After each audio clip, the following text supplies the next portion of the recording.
Picture a king in the hills of an old kingdom called Phrygia, far to the east of the Greek world, where the slopes are heavy with vines and the streams run cold out of the rock.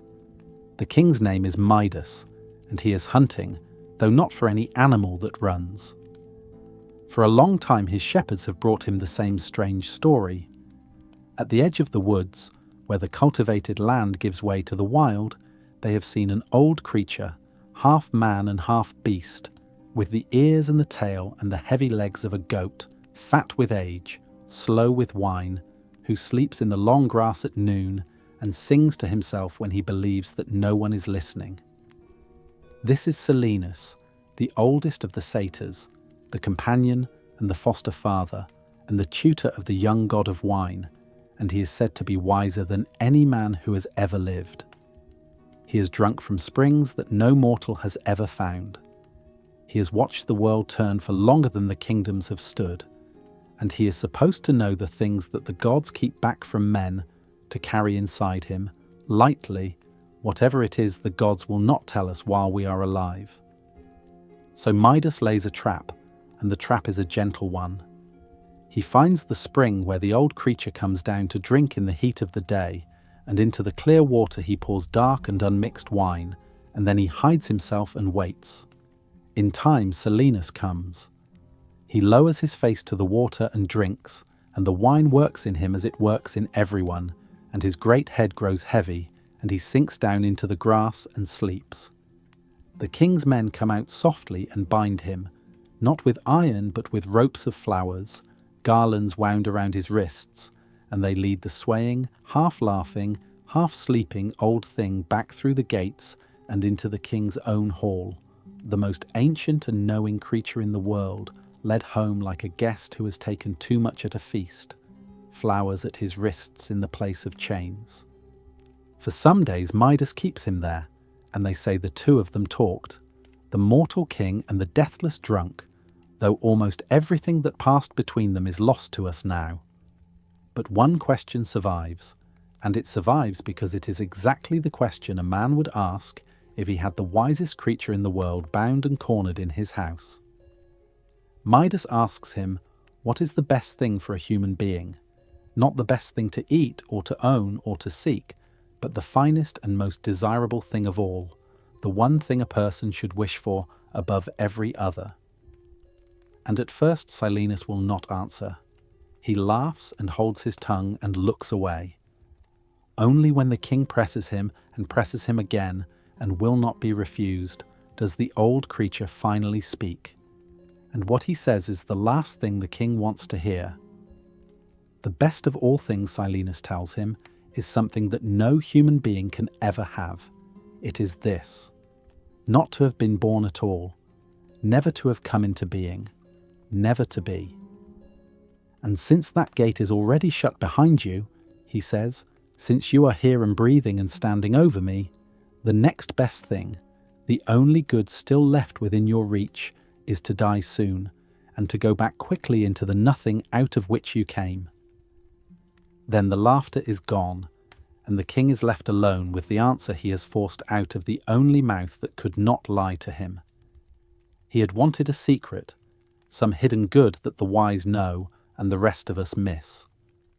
What he received instead was the news that the best thing was already behind him before he drew his first breath, and that the second best lay only at the far edge of his life. There was nothing in the middle for him to reach toward, only the long way out. We might expect the ancient world to have laughed this off, the way we would laugh off a riddle told by a drunk spirit of the woods, a piece of dark comedy from the old myths and nothing more. But the strange thing, the thing worth staying with in a quiet hour, is that the ancient world did not laugh. It remembered. It wrote the answer down and repeated it. The verdict of Silenus is not one odd voice on the edge of the forest. It returns in the mouths of the most serious and the most honoured people that antiquity produced, again and again, until it begins to sound less like the joke of a captured satyr and more like something half-remembered, something that a great many people seem to have known and very few have been willing to say aloud. Hear it again, set this time to music, on the public stage of Athens. Sophocles, the most celebrated of the Greek tragic poets, wrote his last great play in extreme old age, near the very end of a long and honoured life, and it was first performed only after he was dead, in the years just after 400 before the Common Era. The play follows the old blind Oedipus, ruined and worn down to almost nothing, as he comes at last to a quiet grove outside the city at a place called Colonus to die. And in that play the chorus, the gathered voices of the old men of the place, lift their heads and sing what is almost the verdict of the satyr word for word. Not to be born at all, they sing, surpasses every reckoning. That is the best of all things. And the second best by far, once a man has seen the light of day, is to go back again, as swiftly as he can, to the place that he came from. They do not sing it as a scream or a curse, but slowly, as the settled knowledge of men who have lived long enough to bury most of what they once loved. Consider who is singing, and when. This is not the complaint of a young man who has been disappointed once. It is the last word of a poet who had lived through nearly a century, who had known fame and wealth and honour and the long love of his city, who had been given more of what the world calls good fortune than almost anyone alive, and who, at the close of all of it, set these words in the mouths of his chorus as a thing that the old and the wise simply know. A bitter man we might dismiss, a failure we might pity and set aside. But here the verdict comes down to us from the very summit of a life that the whole of Athens would have called blessed, and a thing said from that height is far harder to wave away. Go back another 100 years and more, and the same verdict is already there. Theonis, a poet of the city of Megara, who lived in the 6th century before the Common Era, wrote his verses as advice and lament to a younger man named Silenus, and among them stands this. The best thing of all, he says, for those who live upon the earth, is never to have been born, never to have looked upon the sharp rays of the sun. And the next best, for the one who has already been born, is to pass as quickly as he can through the gates of death, and to lie down under a deep heap of earth. He sets it down plainly, between one piece of worldly counsel and the next, the way an older man hands a younger one a truth too important to soften. And the verdict is not only Greek, it rises, in its own words, out of the scriptures of a different people altogether, in a different language, under a different sky. In the 3rd chapter of the book of Job, a man who has lost his children and his wealth and his health and very nearly his reason sits down in the ash and opens his mouth, and he curses the day that he was born. Let that day perish, he says. He wishes that the night of his conception had shut the doors of the womb against him, so that he had never been carried out into the light to see this trouble at all. Why, he asks, did he not die as he came from the womb? Why were there knees to receive him, and why a breast that he should be nursed and kept alive?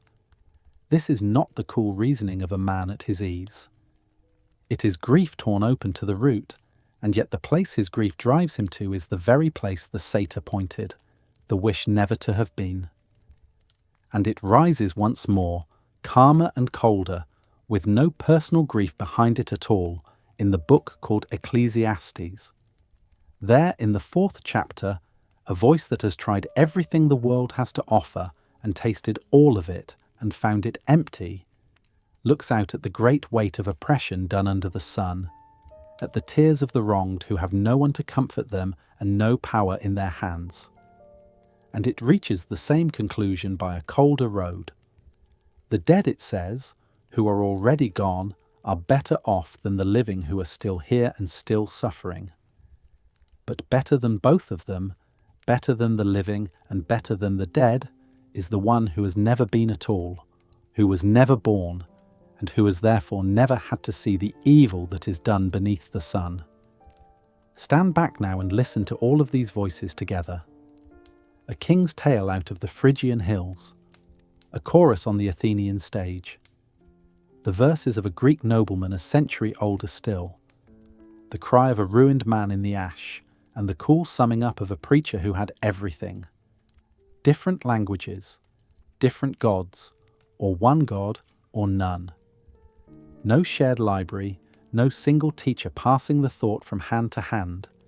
And yet across all of that distance the same sentence keeps forming, almost in the same shape, as though it were being discovered again and again rather than copied. The best thing is never to have been. The next best is to leave soon. These are not the words of broken or foolish people, and that is part of what makes them so hard to set down.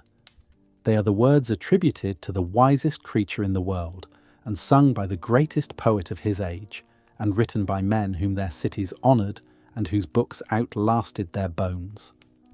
They came very often not from the failures of life, but from those who had drunk it to the bottom and seen the whole of it, the good as well as the bad.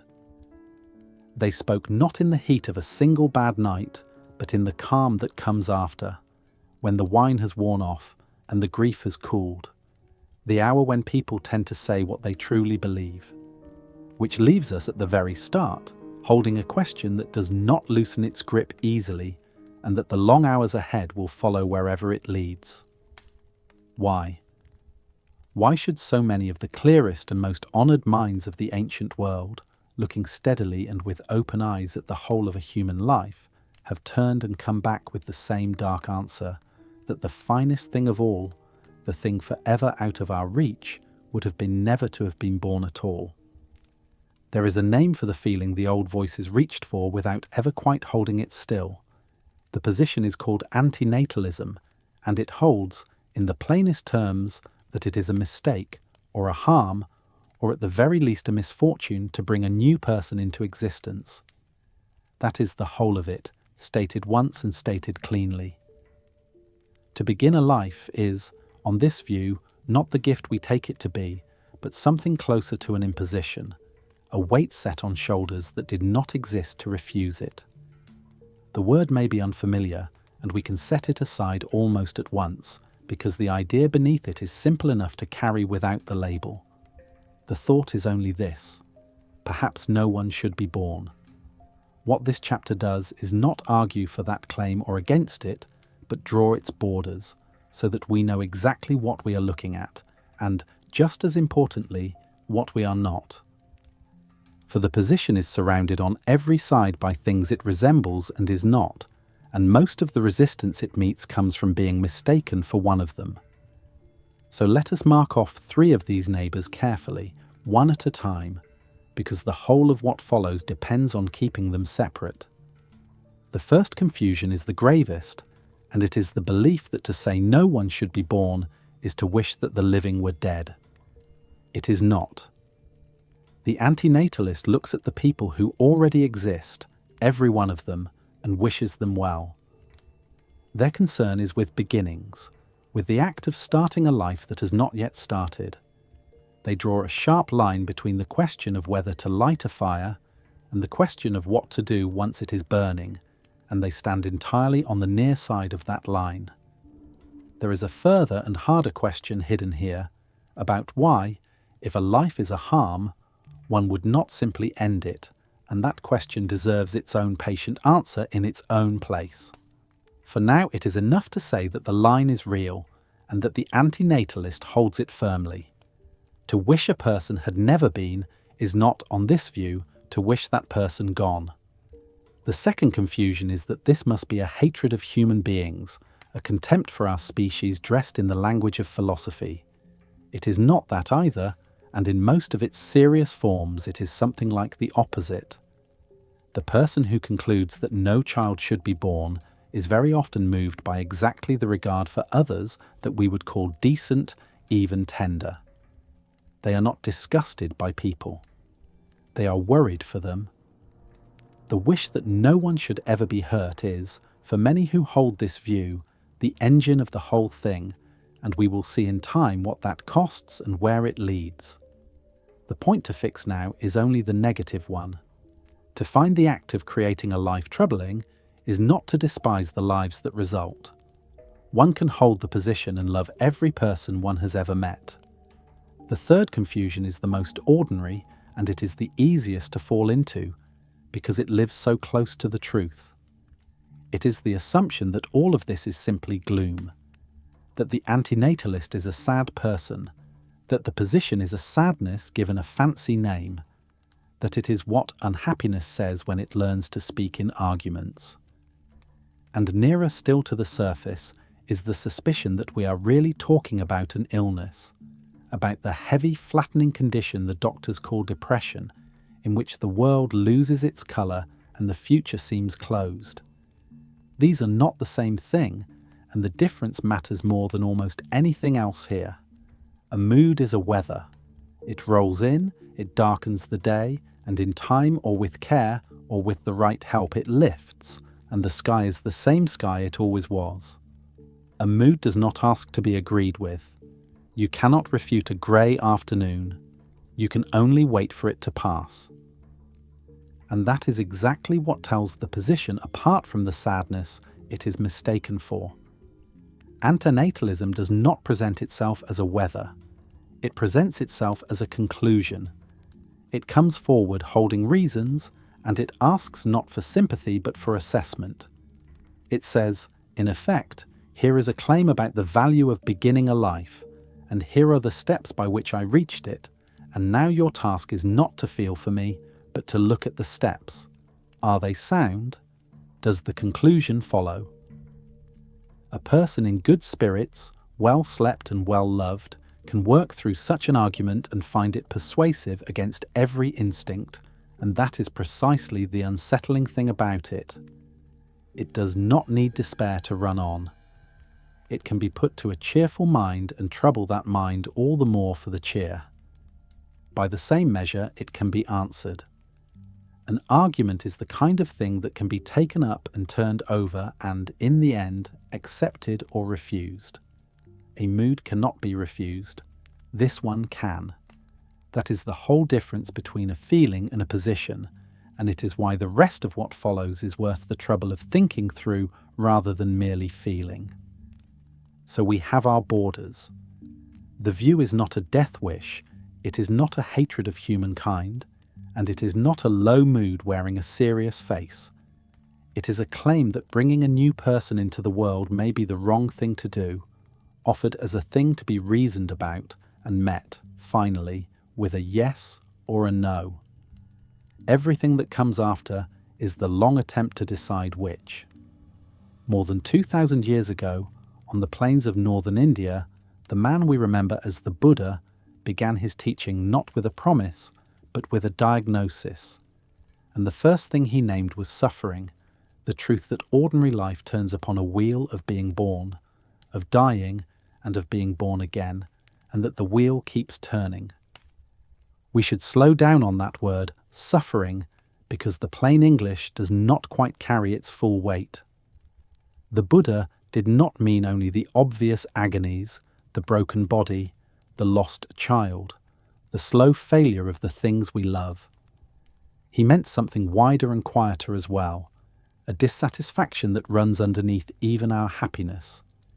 He meant the way a good meal ends, the way a longed-for evening is over almost before we have noticed it began, the way the thing we wanted, once we finally hold it, starts at once to fade or to pall.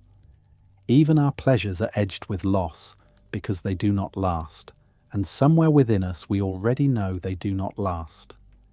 This is the first of what he called the noble truths, and it is the ground on which everything else is built. Existence, as we ordinarily live it, is shot through with a low and constant unease, a sense that things are not quite right, that satisfaction always lies a little further on than where we are standing. It is not that life holds no joy, it is that the joy is thin and brief and shadowed by its own ending, and that we spend our days chasing a contentment that will not stay still long enough to be kept. But the Buddha's picture was larger than a single lifetime. In the world he inhabited, death was not a final door, but a turning. A being who died was understood to be born again, into another life, and that life too would close in death, and death once more give way to birth, around and around, lifetime after lifetime, with no visible edge to the whole great turning. Picture a wheel that never reaches the bottom of its rotation, that rises only in order to come down again. That is the round of existence as he described it, and to be caught in it is to suffer the first truth not once but without end, life following upon life, following upon life. So we are led to ask why the wheel keeps turning at all. Here the Buddha gave an answer of real precision. The wheel is driven by craving, by the deep and restless thirst in every living thing to have, to hold, to become, to go on existing. We reach for what we want, and we flinch from what we fear, and in that ceaseless reaching and flinching, we fasten ourselves to the next turn, and then to the next. Craving is the fuel. As long as it burns, the round continues, because the very wanting that fills a life is also the thing that calls the next life into being.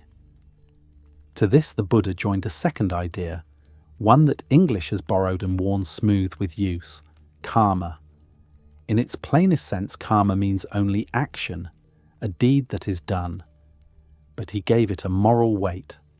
Every deed, every word, and even the inward leaning of a thought carries a kind of momentum, and that momentum is not spent when the body dies.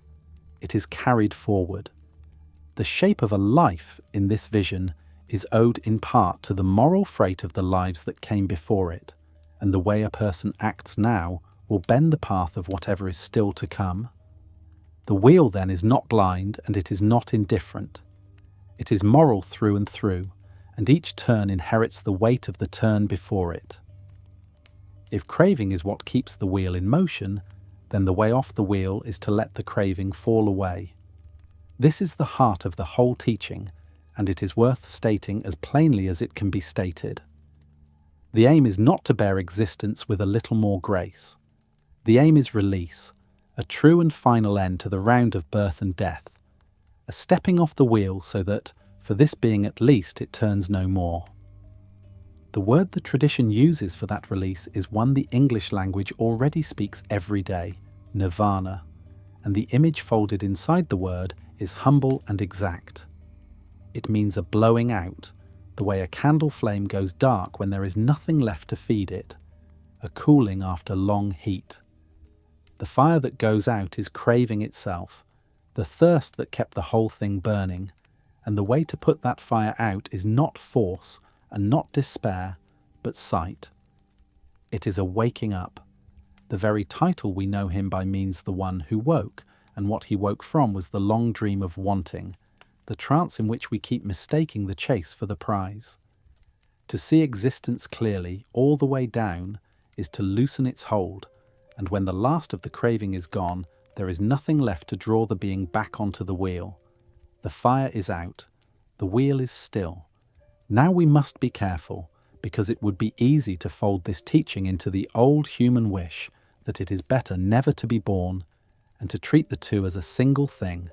They are not a single thing. This is a cousin of that wish, and a close one, sharing its blood and much of its face, but it remains its own creature. The two do begin in the same place. Both look hard and unflinchingly at existence and find it steeped in suffering, and both refuse the comfort of pretending otherwise.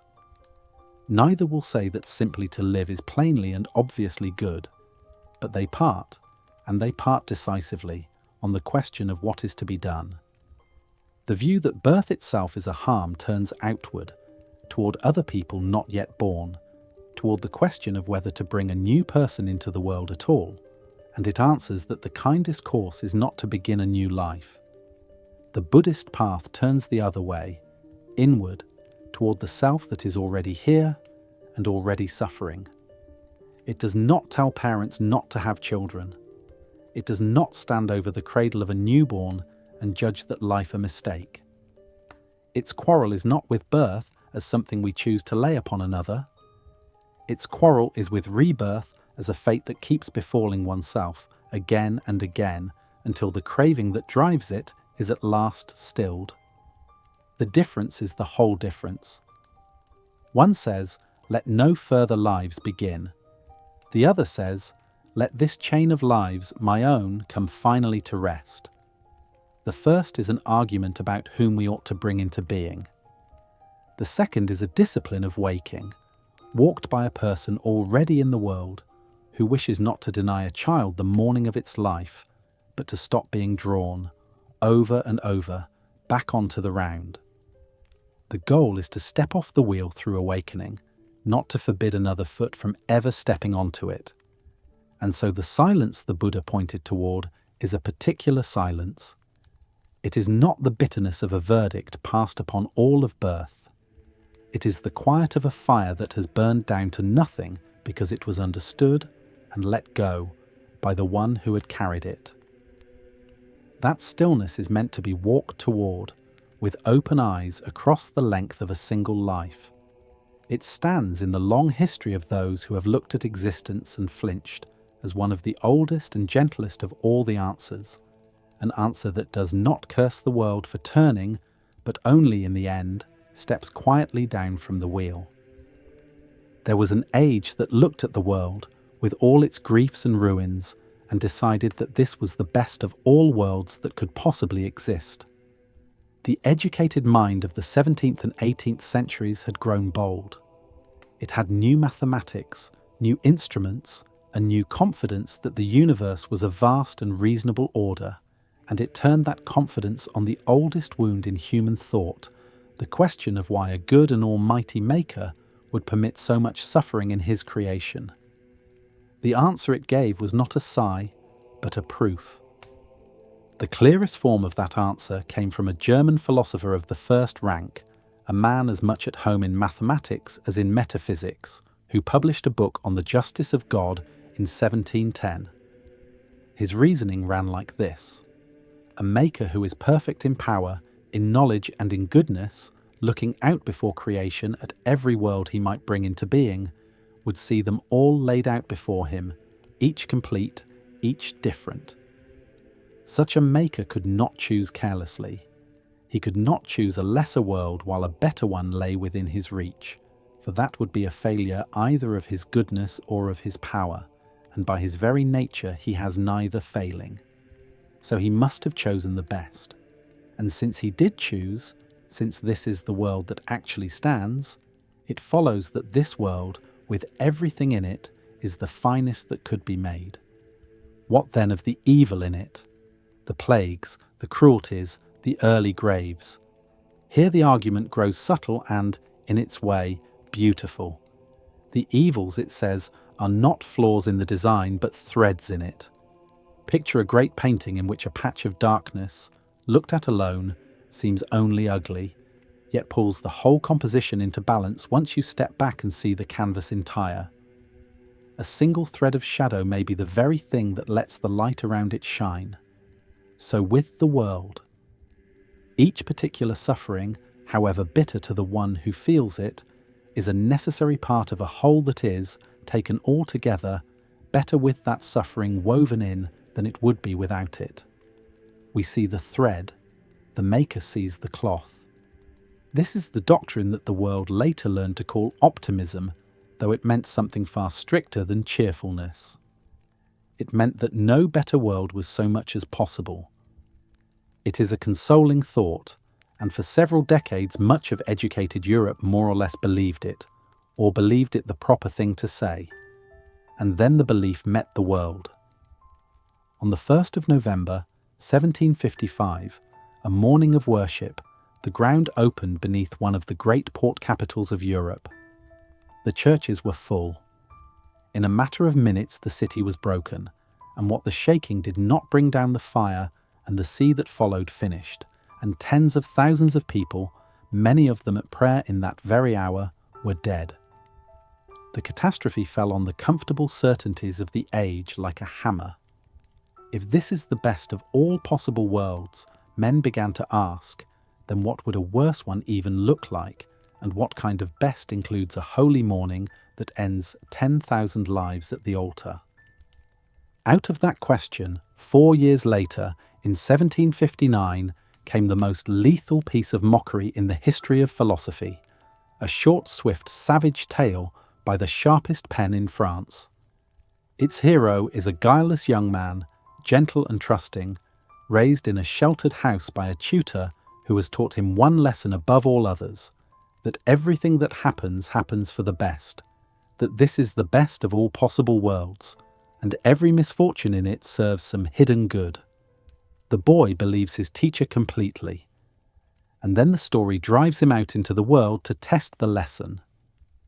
What follows is one disaster after another, piled on with a cruelty that is meant to be funny and is also meant to hurt. The boy is beaten, conscripted, robbed, shipwrecked, caught in that very earthquake, separated from everyone he loves, and at each fresh horror the teacher, when he survives to speak at all, insists again that all is for the best, that this is still the finest of possible worlds. The teacher never learns. That is the whole point of him. He is the doctrine made flesh, a man so wedded to his proof that no quantity of real pain can reach him through it. The reader watches the cheerful theory get tortured out of the pupil, page by page, until the young man can no longer say the words his teacher gave him and mean them. The tale does not end in despair, and it is wrong to remember it as a howl. It ends famously in a small and quiet retreat from grand answers, with the worn survivors agreeing that we must tend our own garden, that the patient work in front of us is more honest than any system that claims to justify the whole of creation. But the work of demolition was done. After it, the confident proof that all evil is necessary, that the cloth is perfect, and only the threads look dark, could never again be stated to a thinking audience without the memory of that ruined city, and that ridiculous, unteachable tutor rising behind it.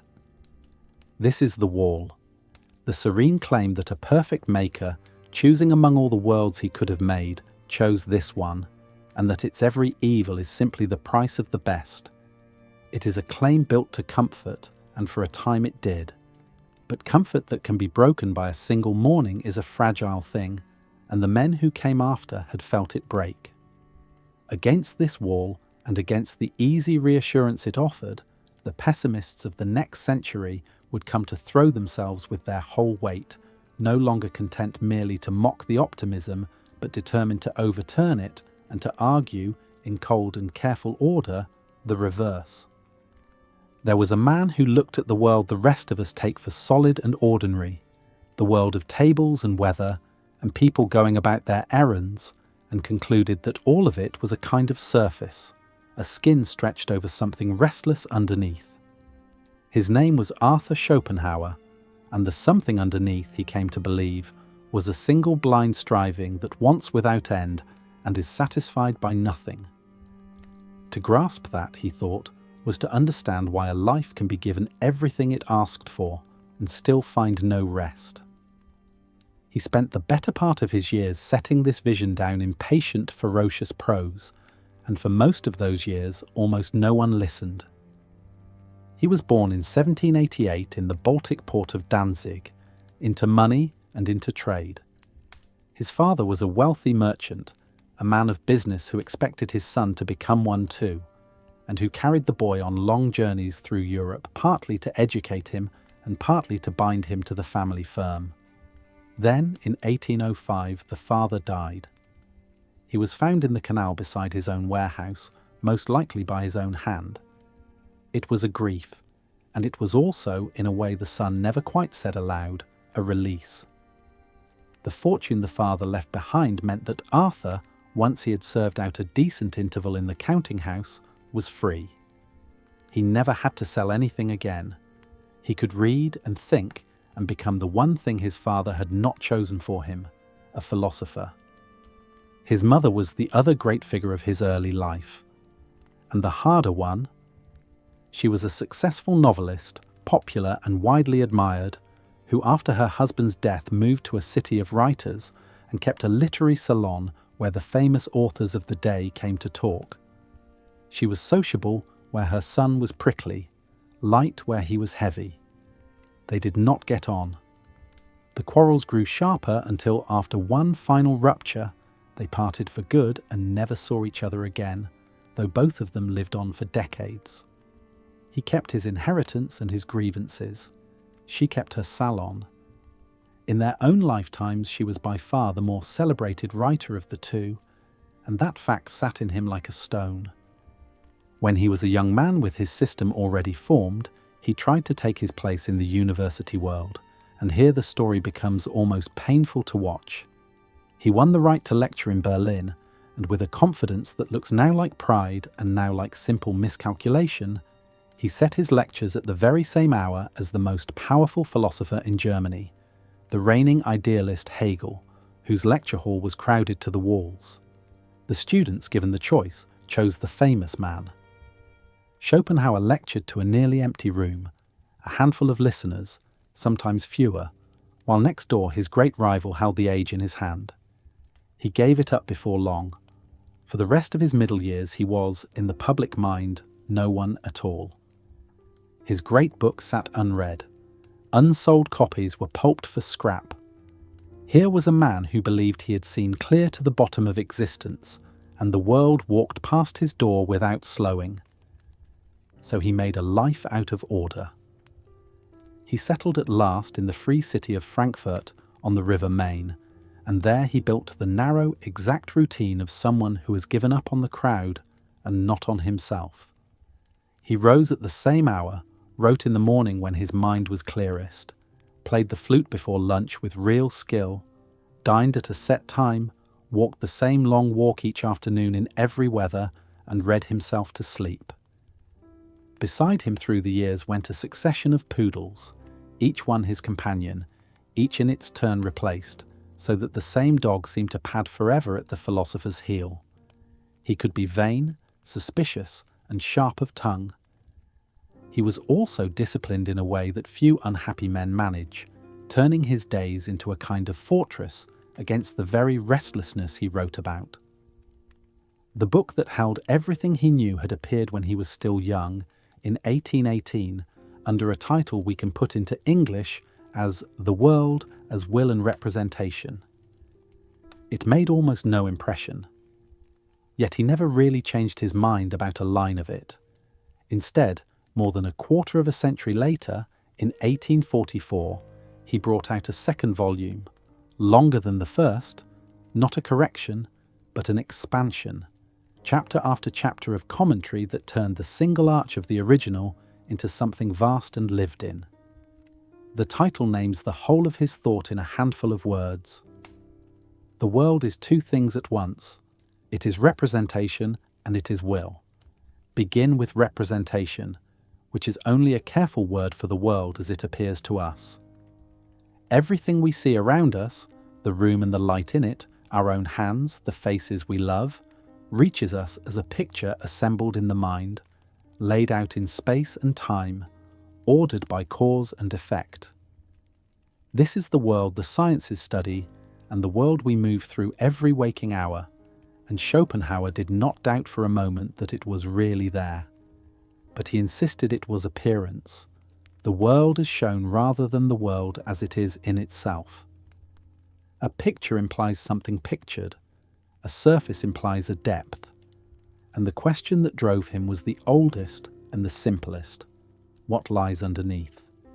His answer was that we already know, because each of us is, from the inside, one small piece of that depth. We find ourselves in the world not only as a body seen from outside, but as a wanting felt from within. The hunger, the desire, the dread, the unthinking clench of the will to live. Schopenhauer took that inner wanting and made it the key to everything else. The force we feel in ourselves as will, he argued, is the same force at work everywhere, in the plant pushing toward the light, in the river feeling its way to the sea, in the weight that draws a stone to the ground. It is a single blind striving that is the inner nature of all things. He called it the will. It does not think. It has no aim beyond its own continuing. It simply wants, endlessly, and we and everything else are the shapes it briefly takes. And here the vision turns dark, by a logic so plain that it is hard to shake off once it is seen. To will, Schopenhauer observed, is to want, and to want is to lack. Desire begins in a felt absence, a need not yet met, and that absence is by its very nature a small suffering. As long as we are willing, which is as long as we are alive, we are wanting something we do not have. Satisfaction, when it comes, does not put an end to this. It closes one desire and clears the ground for the next to rise. The wanting itself never stops, because the will beneath it never stops, and so to exist as a willing creature is to live in a state of permanent, renewing need. Suffering, on this view, is not some accident that befalls a life from outside. It is the basic texture of being alive at all. This is why he held that pleasure is never quite what it seems to be. We picture happiness as something solid, a positive thing we reach out and take hold of. Schopenhauer turned it the other way around. What we call pleasure or satisfaction, he argued, is only the absence of a particular pain, the brief silence after a particular want has been stilled. The relief of cool water is real, but it is the ending of an ache, not a good laid on top of an untroubled life. Pain, for him, is the thing actually felt, the positive presence. Pleasure is merely its temporary lifting. We mark the suffering sharply and overlook the long flat stretches of mere absence that we had mistaken for contentment. From this he drew the image that haunts nearly everything written after him, the picture of a human life as a pendulum. We swing, he said, between two poles and come to rest at neither for long. On one side stands pain, the ache of the desire not yet met, the striving that hurts precisely because it has not yet reached its object. We labour to escape it, and sometimes we do. We get the thing we wanted.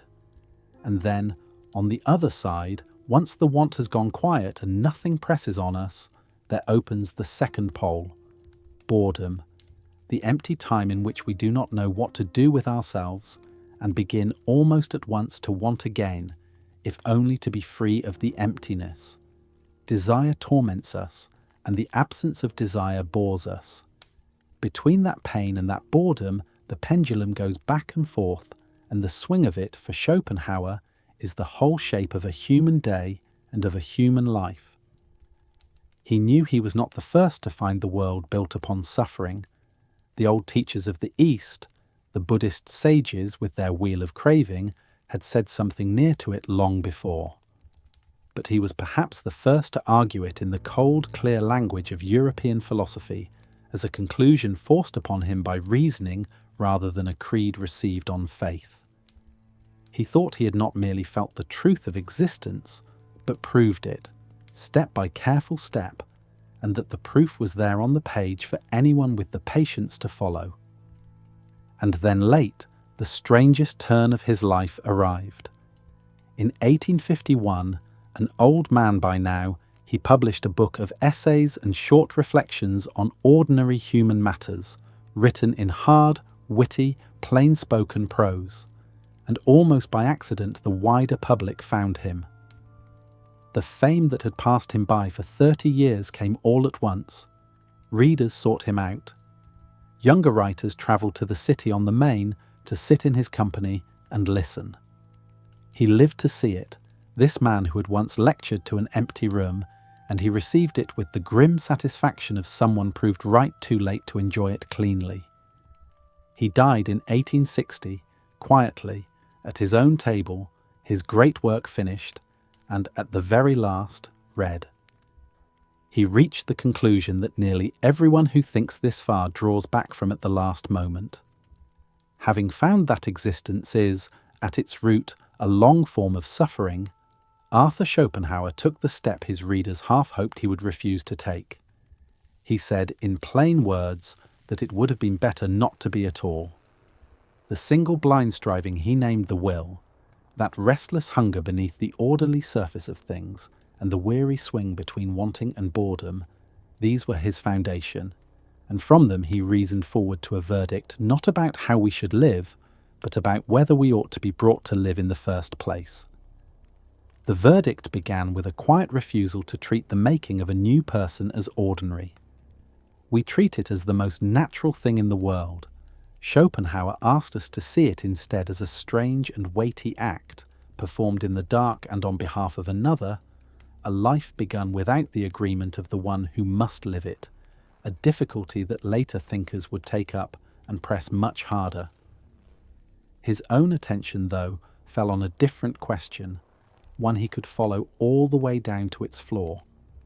Not whether the new person had agreed to come, but whether anyone, looking clearly, would ever choose to summon them at all. Then he proposed a thought experiment that has unsettled readers ever since. In the second volume of his great work, The World as Will and Representation, he asked what would happen if children were not made in the heat of desire, but were called into the world by an act of pure cold reason. Imagine that no longing drove the matter, that no pleasure attended it, that a man and a woman simply had to sit down and decide, by honest reflection alone, weighing fairly everything that a human life contains, whether to summon a new person into being. Schopenhauer's answer was bleak and very quiet. He thought that, faced with the question in that cold light, many would find they could not do it. A man who truly considered the generation about to come, who looked clearly at what waited for them, might feel a pity so deep that he would choose to spare them the burden of being born at all. And if every one of us reasoned in that honest way, the human race might simply gently decline to continue itself. Notice what he is and is not saying. He is not asking that anyone be harmed. He is saying that the species keeps going on the strength of a desire that never stops to think, and that thinking, if we ever truly let it govern the matter, might quietly stay our hand.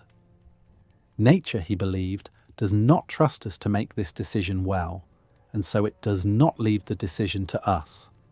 It works through wanting, and the wanting does not pause to ask whether the life it produces will be worth the having.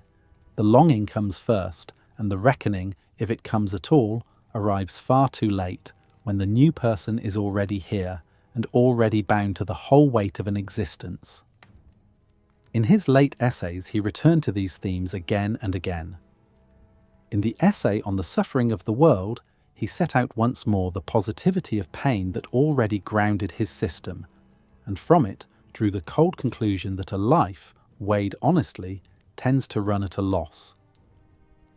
In the essay on the vanity of existence, he looked at how a life empties itself out even as it is lived, how the present is forever slipping into a past that holds nothing, how we spend ourselves chasing satisfactions that dissolve in the very moment we reach them. A wish granted, he saw, becomes at once a wish forgotten, and the wanting moves on. Existence, he wrote, is a kind of business that never quite covers its costs. We labour and we want and we strive, and when the books are finally balanced, they are not balanced in our favour. The debt that every life runs up is paid off, in the end, in the only currency that can settle it, in suffering and in death. This is a dark accounting, and it would be easy to mistake it for simple gloom, for a man merely cursing the world he was born into. But Schopenhauer believed he had found a way out, a single narrow door, and it is here that he becomes most interesting and most easily misread. The way out is not to fight the world on its own terms, not to want different things, or to want them harder, or to want them better. The way out is to stop wanting. He called it the denial of the will to live, and by it he meant a turning of the will against its own hunger, a refusal to go on feeding the engine that drives all the suffering in the first place. He found his living examples among the figures most religions have honoured and most ordinary people have quietly thought a little mad. The ascetic, the saint, the one who gives away possessions, who steps back from the chase, who lets desire after desire fall away unanswered until the great hunger itself begins to grow still. Such a person is not trying to win the game of wanting. They have risen from the table and walked out of the room. They no longer reach for the world, no longer try to seize and keep and consume it, and in that letting go, Schopenhauer saw the only real peace available to a human being. It is a stillness that comes not from getting what we want, but from ceasing to be ruled by wanting at all. He admired most the contemplative who turns away from the world, rather than adding one more appetite to its endless churning. And underneath all of this, holding the whole austere structure together, was something that may sound surprising in so bleak a thinker. The root of his morality was not duty, and not the command of any god, but pity. Compassion, the plain fellow feeling that stirs in us when we watch another creature suffer, was for Schopenhauer the one true ground of all goodness. When we act well toward another, he thought, it is because the wall between us and them has for a moment worn thin, because their pain has become, in some real and immediate way, our own. And he extended that feeling far past the human. The animal that suffers, the beast that fears and hurts, fell inside the circle of his compassion, because it too is driven by the same blind striving, and it too can be wounded by the world. So the same tenderness runs through the whole of his thought, and it is worth holding the two ends of it together in the mind at once. The man who pities the coming generation enough to wish it spared, and the man who finds the root of all goodness in pity for everything that suffers, are the same man, reasoning from the same quiet place. His turn against birth was never contempt for life. It was, as he understood it, the furthest reach of a mercy that looked steadily at the new life waiting to begin, saw clearly the long account of pain that life would one day have to pay, and wished, out of tenderness rather than coldness, that the bill might somehow never come due. Imagine a God who, before there was a world, chose to die. Not a God who creates out of love or abundance, but one who finds his own perfect existence unbearable and longs only to be rid of it. This is the strange thought at the centre of one of the darkest systems philosophy has ever produced, and it belongs to a man almost no one has read. He wrote under a name he gave himself, Mainlander, setting aside the name he was born with. He was a German of modest means, born in 1841, and his life was short. He produced one strange book, which in English we call The Philosophy of Redemption, and it appeared in the year of his death, 1876. He was 35. We will come to the manner of his ending because it is bound up with the book in a way that is hard to forget. First, the vision itself, which is worth holding in the mind slowly because it is unlike anything else in this long tradition. Begin with the picture most religions offer. A God exists, complete and self-sufficient, and out of his fullness he makes a world. Mainlander turns this on its head. His God does not overflow into creation. His God wants to stop. Before time, before matter, before any of us, there was a single perfect unity, and that unity wished above all things not to be. But a perfect being cannot simply cease. To be perfect is to be whole, and a whole thing cannot reach outside itself to find the death it craves. So the only road to non-being ran through becoming. The one had to break itself into the many. It had to shatter into the countless scattered things of the universe, into stars and dust and stones and creatures, precisely so that each of those fragments could wear itself out and so carry the whole, piece by piece, toward the rest it sought. On this view, the world is not a creation at all. It is the corpse of God, still cooling. It is the long, slow working out of a death that began at the dawn of things and has not yet finished. Everything that exists is a splinter of that original unity, and everything that exists is on its way down, dispersing, decaying, coming apart toward a final stillness. The history of the cosmos is one enormous dying, drawn out across ages, and we are inside it. Now comes the part that gives the system its terrible coherence.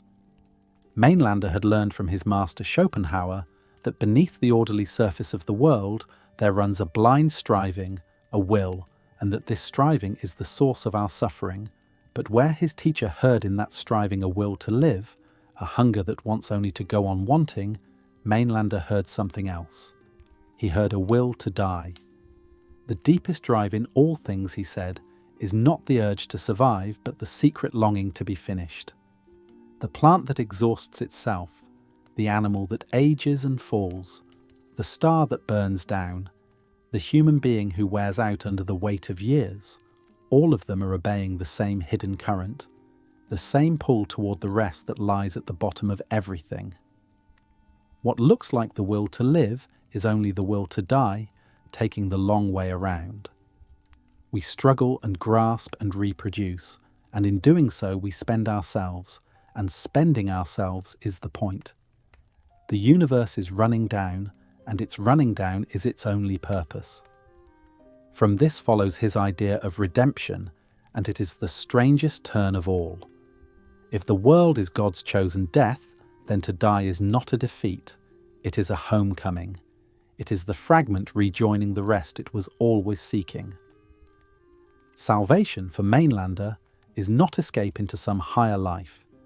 It is the quieting of striving, the cooling of the will, and at last the gentle extinction of the whole restless enterprise. He thought humanity itself was moving in this direction, that as we grew wiser, we would want less, struggle less, bring fewer new lives into the long dispersal until the species itself fell quiet. The end he hoped for was not a paradise, but a peace. Total, final, and empty. The completion of the death that started everything. There is one more thing the world owes him, a small historical fact that history has mostly handed to another man. Years before a far more famous philosopher made the words ring through the age, Mainlander had already written that God is dead. In his mouth, it was not a slogan about the loss of faith. It was the literal foundation of his cosmos. God had died deliberately at the origin, and the proof of it was the scattered, suffering, dying world all around us. The phrase that would later shake an entire century was first set down, quietly, by a man no one was listening to. And then there is the end he made for himself, which the book seems almost to have demanded. The first printed copies of The Philosophy of Redemption reached him fresh from the press. He held in his hands the finished argument that existence is a death we are all completing, that the kindest fate is the cooling of the will, that to cease is to come home. And very soon after, within a day or two of those volumes arriving, he took his own life. The account that has come down to us says he did it standing on a stack of his freshly printed books, using the pile of his own pages as the platform from which he stepped out of the world he had described. We will not weigh here whether such a step can ever be answered. We only note how exactly the man matched his thought. He had written that the truest wisdom is the longing to be finished. Then he closed the book and finished. A Norwegian thinker named Peter Wessel Zapfel argued, in a short and chilling essay he called The Last Messiah, that the human mind is an organ that grew too large. He published it in 1933, and in a handful of pages he set out one of the bleakest pictures of our condition that anyone has ever drawn. The trouble with us, he said, is not that we think too little. It is that we think too much, that consciousness in our species swelled past the point of usefulness and became a burden the creature carrying it can barely stand. Zapffe was born in 1899 and lived until 1990, a long life spent in large part among the mountains of the far north. He was a serious climber, a man who loved rock and ice and high cold air, and there is something fitting in that. A mountaineer learns to look straight at a drop without flinching, and Zapffe looked straight at the human situation in the same way, calmly, without turning his eyes from the edge. What he saw there he refused to soften. His central image comes from the deep past, from the great ice age. There was a kind of deer that ran across the cold plains of Europe, often called the Irish elk, and the males of this animal grew antlers of an almost unbelievable size. Vast sweeping crowns of bone, spreading wider than a tall man can reach, beautiful and useless and heavy. For a long time those antlers may have served the animal well, in display and in struggle, and so each generation that carried the largest and broadest of them tended to leave the most young behind. The trait was rewarded, and so it grew and grew until the very thing that had once helped the creature began to help destroy it. The antlers became too much. They were too heavy for the neck, too broad for the forests the climate was bringing, a magnificent overgrowth that the animal could neither use nor put down. That deer, Zapfe says, is us. Not in our bodies, but in our minds.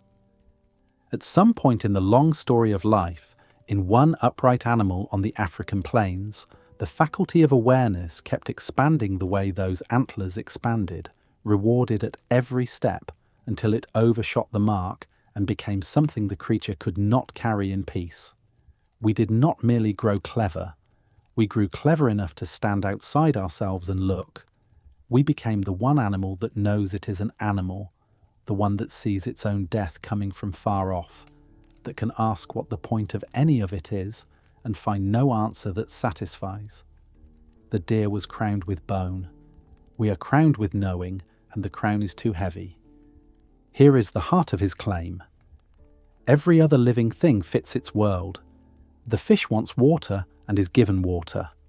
The bird wants to fly and is built to fly. Need and world are matched. But in the human being, a need appeared that the world cannot meet. A hunger for meaning, for justice, for permanence, for some reason that the whole arrangement should be as it is. We want the universe to answer us, and the universe says nothing.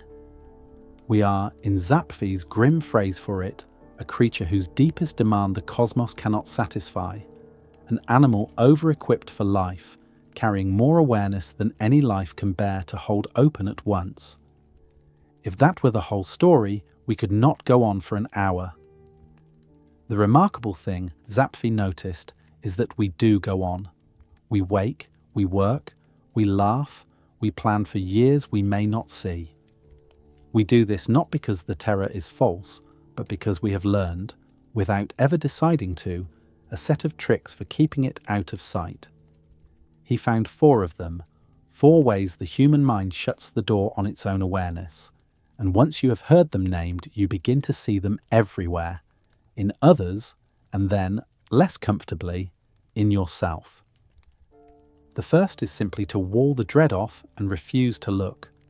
The mind learns early and on its own to keep the worst thoughts out of the lit room of attention, to push them into a back chamber and leave them there. We do not decide that life is bearable. We simply arrange not to dwell on the things that would make it unbearable, the certainty of loss, the nearness of death, the silence where an answer should be. Most of the time the door holds, and we are grateful, and we do not even know we are holding it. The second is to fasten the mind to something solid and steadying, something larger than ourselves that gives the days a shape. A cause we serve, a faith we trust, a country, a family, a calling, even a fixed routine of small duties.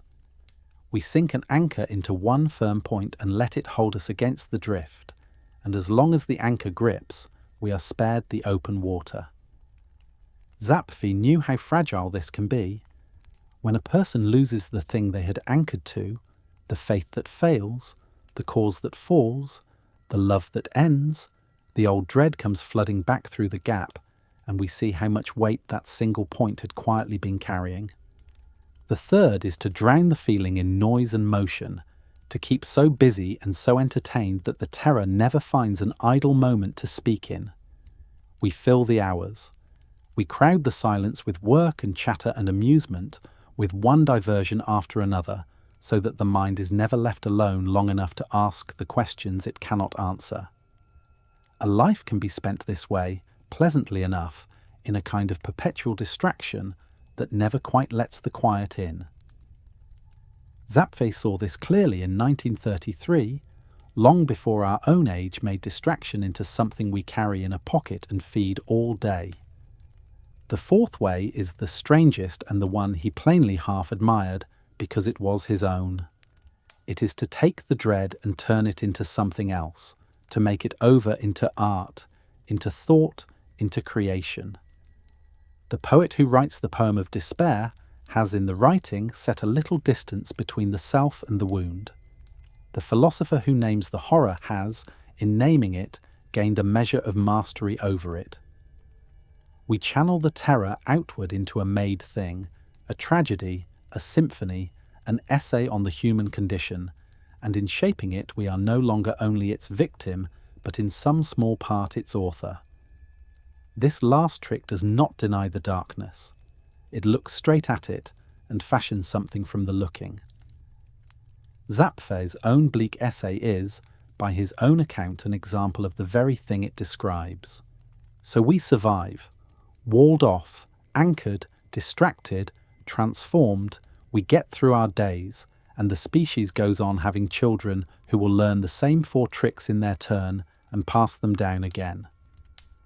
And it is exactly here, at the very end, that Zapfe turns from describing us to counselling us, and his counsel is the hardest thing in the essay.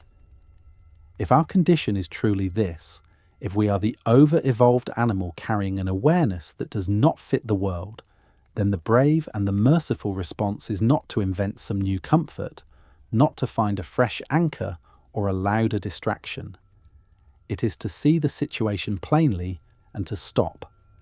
The kindest course, he says, would be to know ourselves clearly at last, to bring no more children into this predicament, and to let the human line come quietly to its close, so that the earth falls silent after us, and the long strain of consciousness is finally laid down. It is a soft ending for so dark a thought. He does not call for despair or for any violence against the living. He calls for a gentle ceasing, a generation that understands what it is, declines to pass the burden on, and lets the species end the way a tired man at last lies down. The title of his essay carries the whole idea in 2 words. The last Messiah is not one who brings a new faith to keep us going. He is the one who finally tells us the truth and asks us kindly to be the last. After all the prophets who promised that life could be born if only we believed the right thing, here is the prophet who says the merciful message is to bear no more, to be infertile and to let the silence come. With Emil Cioran, the long argument against being born changes its shape completely. The thinkers before him built systems, great patient architectures of reasoning meant to hold the whole of existence in a single frame. Cioran built nothing of the kind. He wrote in fragments, in single sentences filed and polished until they gleamed, each one a small bitter flash that a reader could take in at a glance and then carry for years. In his hands the tradition becomes the aphorism, the thought pressed down until almost nothing is left but its sharpest edge. He was born in 1911 in a mountain village in Romania, the son of a village priest. It was, by his own account, a kind of paradise, the open hills and the long childhood freedom, and he spent the rest of his life mourning the loss of it and doubting that any later happiness could ever match it. The fall for him was not from one place to another. It was the fall into time, into selfhood, into the ordinary daylight of being a person who must go on living. The single fact that explains the most about him is that he could not sleep. The sleeplessness took hold of him while he was still young, and it never fully released him. Night after night he walked, first through the streets of his own town, and later through the streets of larger cities, while everyone around him lay unconscious and at peace.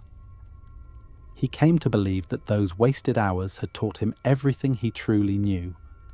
The man who sleeps, he thought, is mended each night without noticing, handed back to himself clean and forgetful. The man who cannot sleep is spared nothing. He lies awake with the plain fact of existence, hour after hour, and he sees what the sleeper is allowed to forget. Out of those nights came his whole way of thinking. A person who has watched too many dawns arrive without rest stops believing the comfortable things. Cioran came to see ordinary life as a feverish busyness laid over an emptiness that the sleepless cannot help but notice. And the deepest of his conclusions, the one to which he returned all his life, was simple and total. The catastrophe is not anything that happens to us. The catastrophe is that we were born at all. In the 1930s, he left Romania for France, and there he made the strangest and most decisive choice of his life. He gave up writing in his native language and began again from nothing in the language of his adopted country, a tongue not his own, learned late and mastered slowly. The change cost him years. He said the discipline of writing in a borrowed language, where no word came easily and every phrase had to be weighed, taught him a hard, clear style and cured him of all rhetoric. His first book in that adopted language, A Short History of Decay, appeared in 1949, and the cold brilliance of its prose startled the very people for whom that language was a mother tongue. He lived the rest of his days in Paris for many years in a small attic room near the gardens at the heart of the city, with little money and fewer possessions. He refused the things that other writers spend their lives pursuing. He took no university post, kept no steady employment, and turned down the literary prizes that came looking for him, including some of the most famous in France. Ambition, he thought, was simply one more way of refusing to see the truth, one more frantic project undertaken to avoid sitting still with what we are. He preferred the attic, the insomnia, and the blank page. His best-known book carries his central thought in its very name: the trouble, the affliction, the sheer awkwardness of having been born. The trouble with being born, he wrote, is not this misfortune or that one. Every particular sorrow, the illness, the loss, the failure, the long defeats of a life, is only a later installment of the one original accident, which is existence itself. Other thinkers spoke of a fall into sin, into guilt, into knowledge. Cioran's fall is barer than any of these. It is the fall into being here at all, into having a name and a body and a date, into the simple and unasked condition of existing rather than not. We might expect such a man to be unbearable, and the surprising thing is that he is not. His pages are not heavy. They are quick and they are funny, lit from inside by a humour so dry it can take a moment to notice. He writes of his own despair with the cheerful precision of a man describing the weather. He says he has no occupation beyond having been born, that he is a specialist in the catastrophe of existing. There is a lightness in it that feels almost like relief, as though a despair followed all the way to its end, accepted without protest and without any hope of cure, becomes a kind of freedom. Once we no longer expect anything from life. The smallest things, a walk, a conversation, a ray of sun, come back to us as unearned gifts. His most famous sentence on the subject holds both halves of him at once, the bleakness and the joke.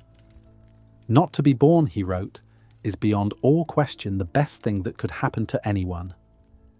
And then the turn, the small dark smile at the end.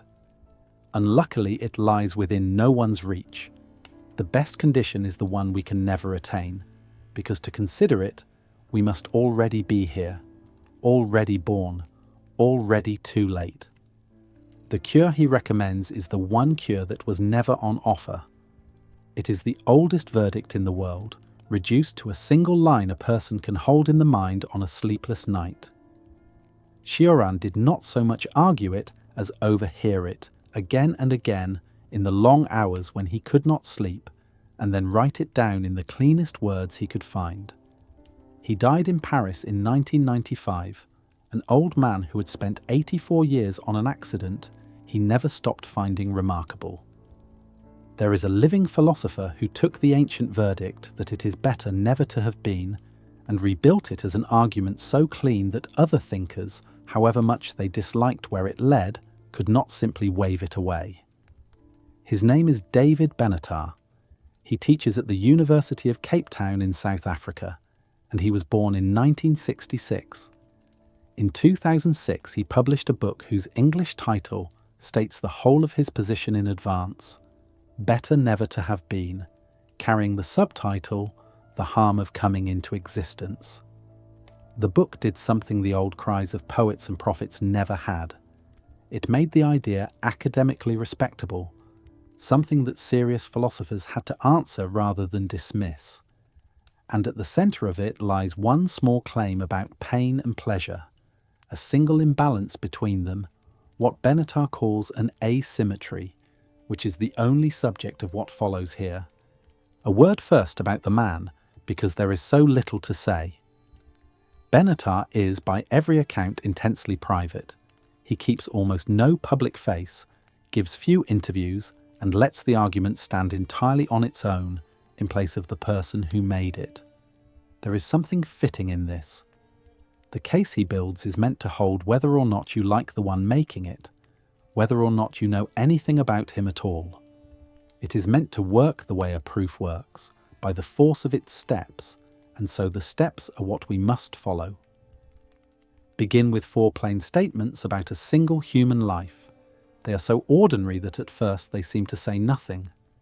The first: pain is bad. When a person suffers, that suffering is a bad thing. No one needs to be persuaded of this. The second: pleasure is good. When a person enjoys something, takes delight in a meal, in music, in the face of someone they love, that enjoyment is a good thing. This too we grant at once. So far the two sides seem to mirror each other exactly. Pain on one side, bad. Pleasure on the other, good. A life would then be a kind of ledger, the bad of its pains set against the good of its pleasures, and whether the life was worth beginning would simply depend on which column came out heavier.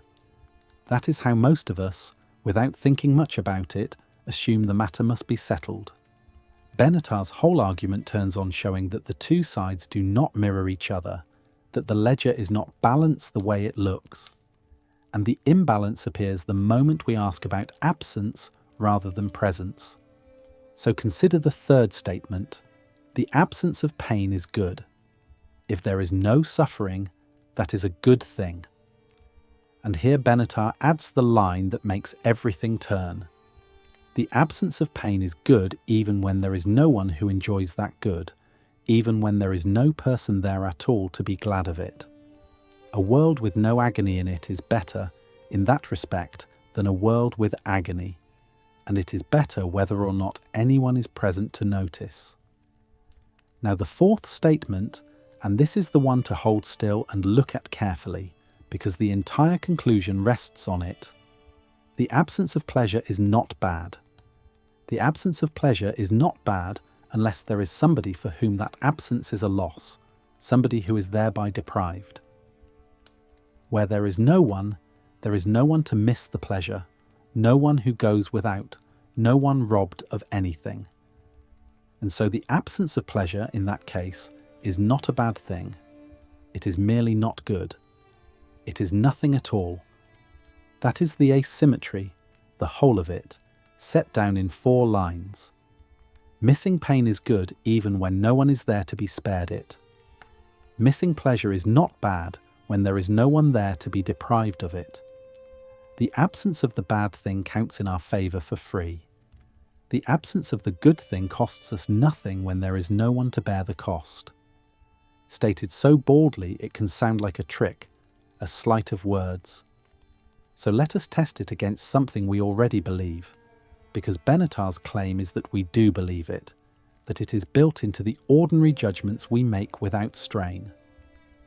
Think of a couple who know that any child they conceive would be born into terrible and unrelievable suffering, a short life of nothing but pain.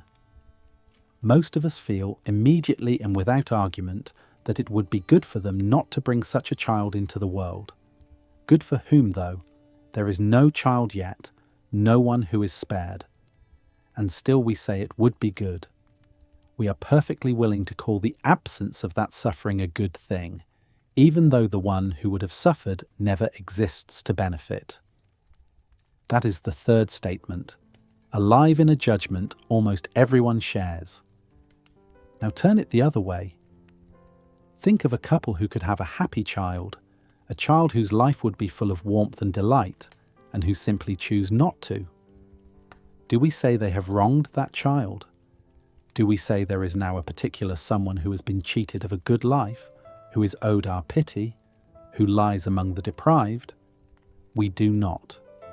We may think many things about their choice, but we do not mourn on behalf of the child who was never made, because there is no such child to mourn for.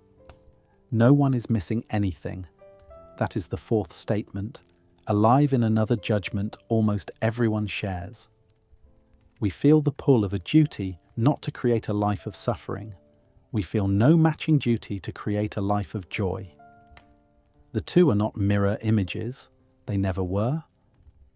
With the four statements in hand, Benatar asks us to do something very simple. Set two situations side by side and compare them corner by corner. In the first situation, a particular person exists. Call her anyone you like, a real person with a real life. In the second situation, that same person never comes into existence at all. We are not yet asking which we would choose. We are only asking, for each thing that matters, which of the two situations is better. So look at the four corners. In the situation where she exists, there is the presence of pain, and that by the first statement is bad. In the situation where she never exists, there is the absence of that pain, and that by the third statement is good. Compare those two corners alone, pain present against pain absent, and the verdict is plain. The non-existence is better. Bad on one side, good on the other, and good wins. Now the other pair of corners. In the situation where she exists, there is the presence of pleasure, and that, by the second statement, is good. In the situation where she never exists, there is the absence of that pleasure, and that, by the fourth statement, is not bad. Not bad. Not good either, but not bad, because there is no one there to be deprived of the joys she never gets to have. And here is the hinge of the whole argument. When we compare these two corners, pleasure present against pleasure absent, the existing life does not come out ahead. The good of her pleasures has nothing to win against, because the side where she never exists is not suffering any loss for the lack of them. There is no deprived party on that side for her pleasures to outdo. The good of existing pleasure scores no point, because the absence it is measured against is not a minus, it is a zero.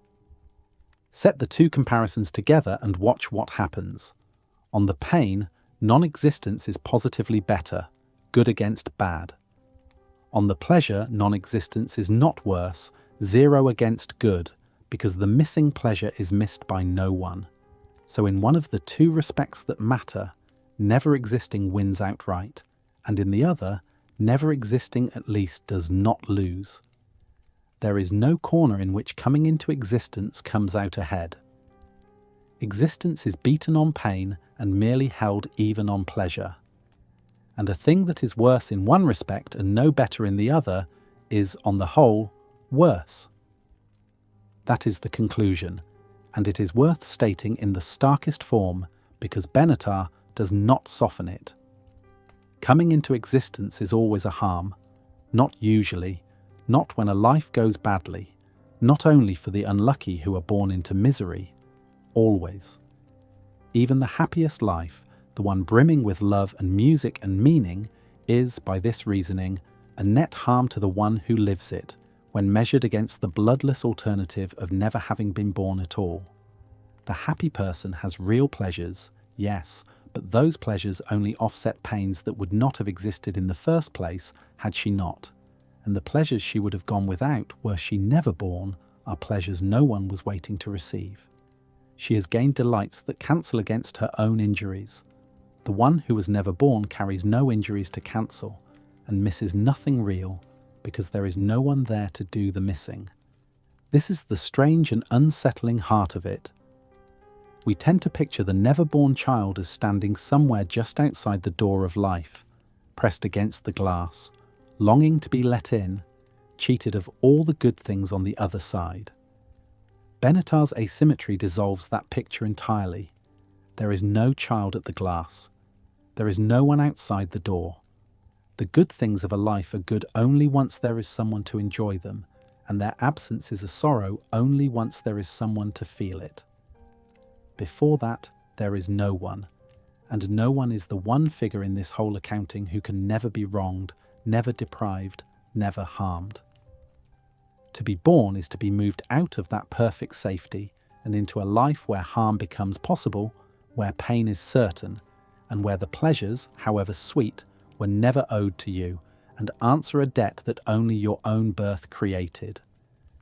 It is, when you first take it in, a quietly vertiginous thing to follow, because each of the 4 small steps seems so hard to deny, and yet they carry you, one by one, to a place that contradicts almost everything we feel about the gift of a life. That is precisely why the book mattered, and why it could not be brushed aside as the mere gloom of a sad man. The pessimists who came before had mostly described the badness of existence, painted it, lamented it, weighed its pains against its joys and found the pains the greater. Benatar did something colder and harder to escape. He argued that the weighing itself is misconceived, that even a life of pure joy and no pain would still be worse than never having begun, because the joy buys you nothing that its absence would have cost you. The case does not depend on life being miserable. It depends only on the asymmetry between the bad we are spared and the good we do not miss. Philosophers have pushed back hard on every part of this, and the argument remains contested down to its first premises, whether the asymmetry is real or a sleight of intuition, whether the absence of pleasure can truly be set at nothing. Those quarrels are real and they are serious. But none of them can be raised until the argument itself is seen clearly, in its own terms, with its 4 corners laid out, and its single small imbalance exposed to view. That imbalance is the whole engine. Grant Benatar that one asymmetry between pain and pleasure, and the rest follows with a logic that is difficult to break, all the way to the verdict the ancients only ever felt, that for every one of us, the wisest and the happiest included, it would have been better never to have come into the world at all. Set aside for a moment the abstract argument about pain and pleasure, the claim that the two are not balanced, and that the imbalance alone makes any new life a harm. Suppose we grant none of that. There remains a plainer question, and in some ways a harder one. How good are our lives really? Not how good we say they are, not how good they feel from the inside on an ordinary afternoon, but how good they actually are when we try to measure them honestly. The same philosopher who pressed the abstract case pressed this one too, and this second argument owes nothing to the first. It needs no strange asymmetry. It needs only an honest look at the human mind and the discovery that the mind is not an honest witness. For the mind, it turns out, is built to look on the bright side. It comes with a set of quiet habits, none of them chosen, all of them working in the same direction, and the direction is always upward, always toward a rosier verdict than the facts would support. There is even a name for this disposition, borrowed from a storybook child famous for finding something to be glad about in every misfortune, a girl whose cheer never broke no matter what the world did to her. The suggestion is that something of her lives in all of us, and that her gladness is not wisdom but a kind of distortion. Consider first how quickly we forget pain. A bout of illness that filled whole days with misery leaves. A month later, almost no trace.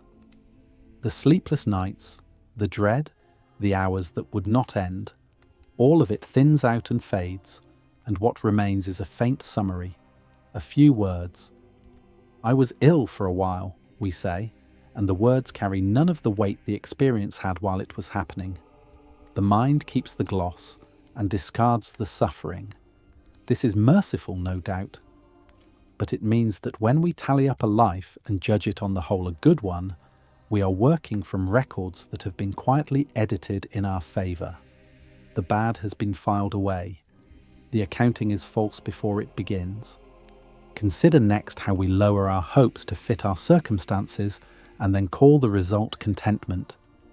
A person who once dreamed of a wider life settles, year by year, into a narrower one, and at each step, the expectations come down to meet what is actually on offer. In the end, such a person reports being satisfied, and the report is sincere. But satisfaction reached this way tells us little about how good the life is. It tells us only that wanting has been trimmed to match having. The man in the cramped room who has stopped imagining any other room is content in a sense, yet his contentment is not evidence that the room is good.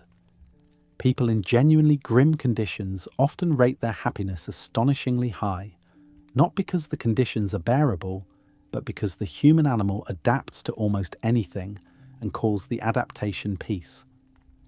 Consider, third, the strange confidence we carry about our own prospects.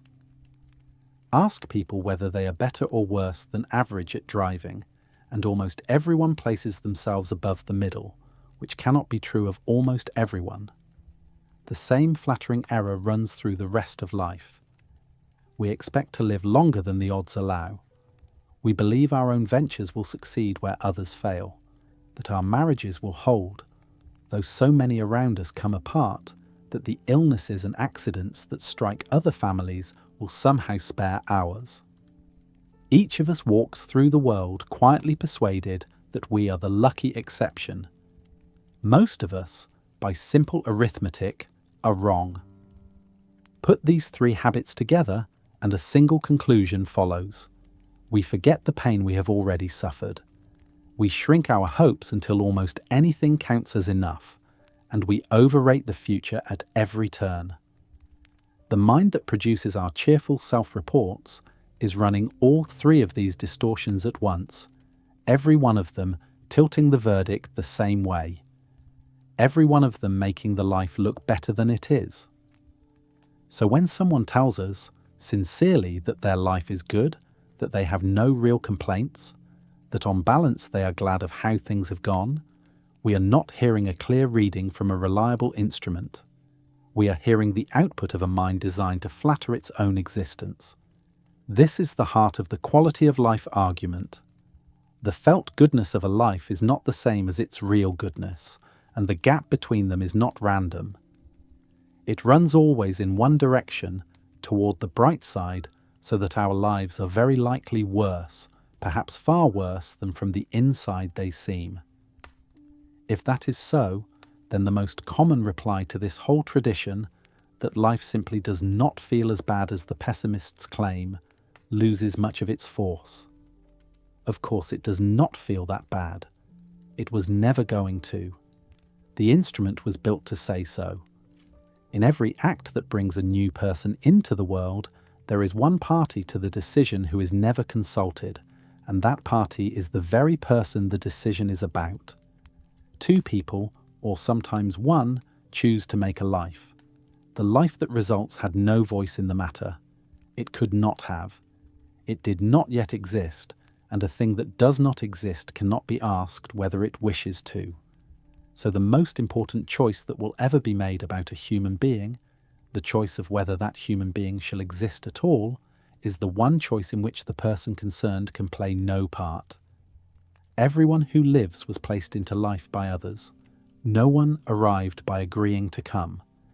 This is a different line of attack from the one that weighs a life's pleasures against its pains.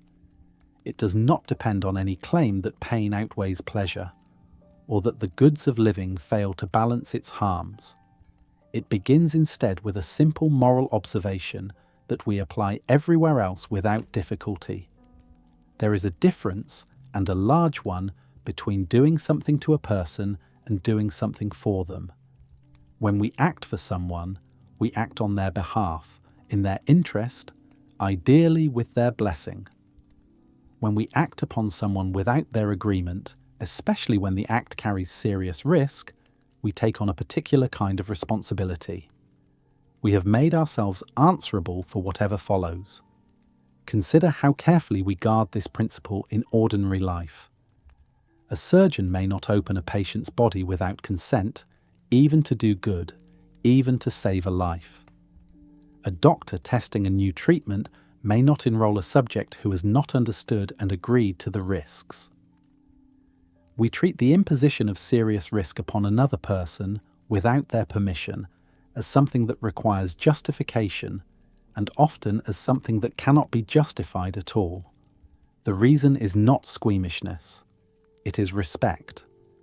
To impose a grave risk on a person who has not agreed is to treat that person as a means to an end they never chose, as material to be used rather than as someone whose own will counts.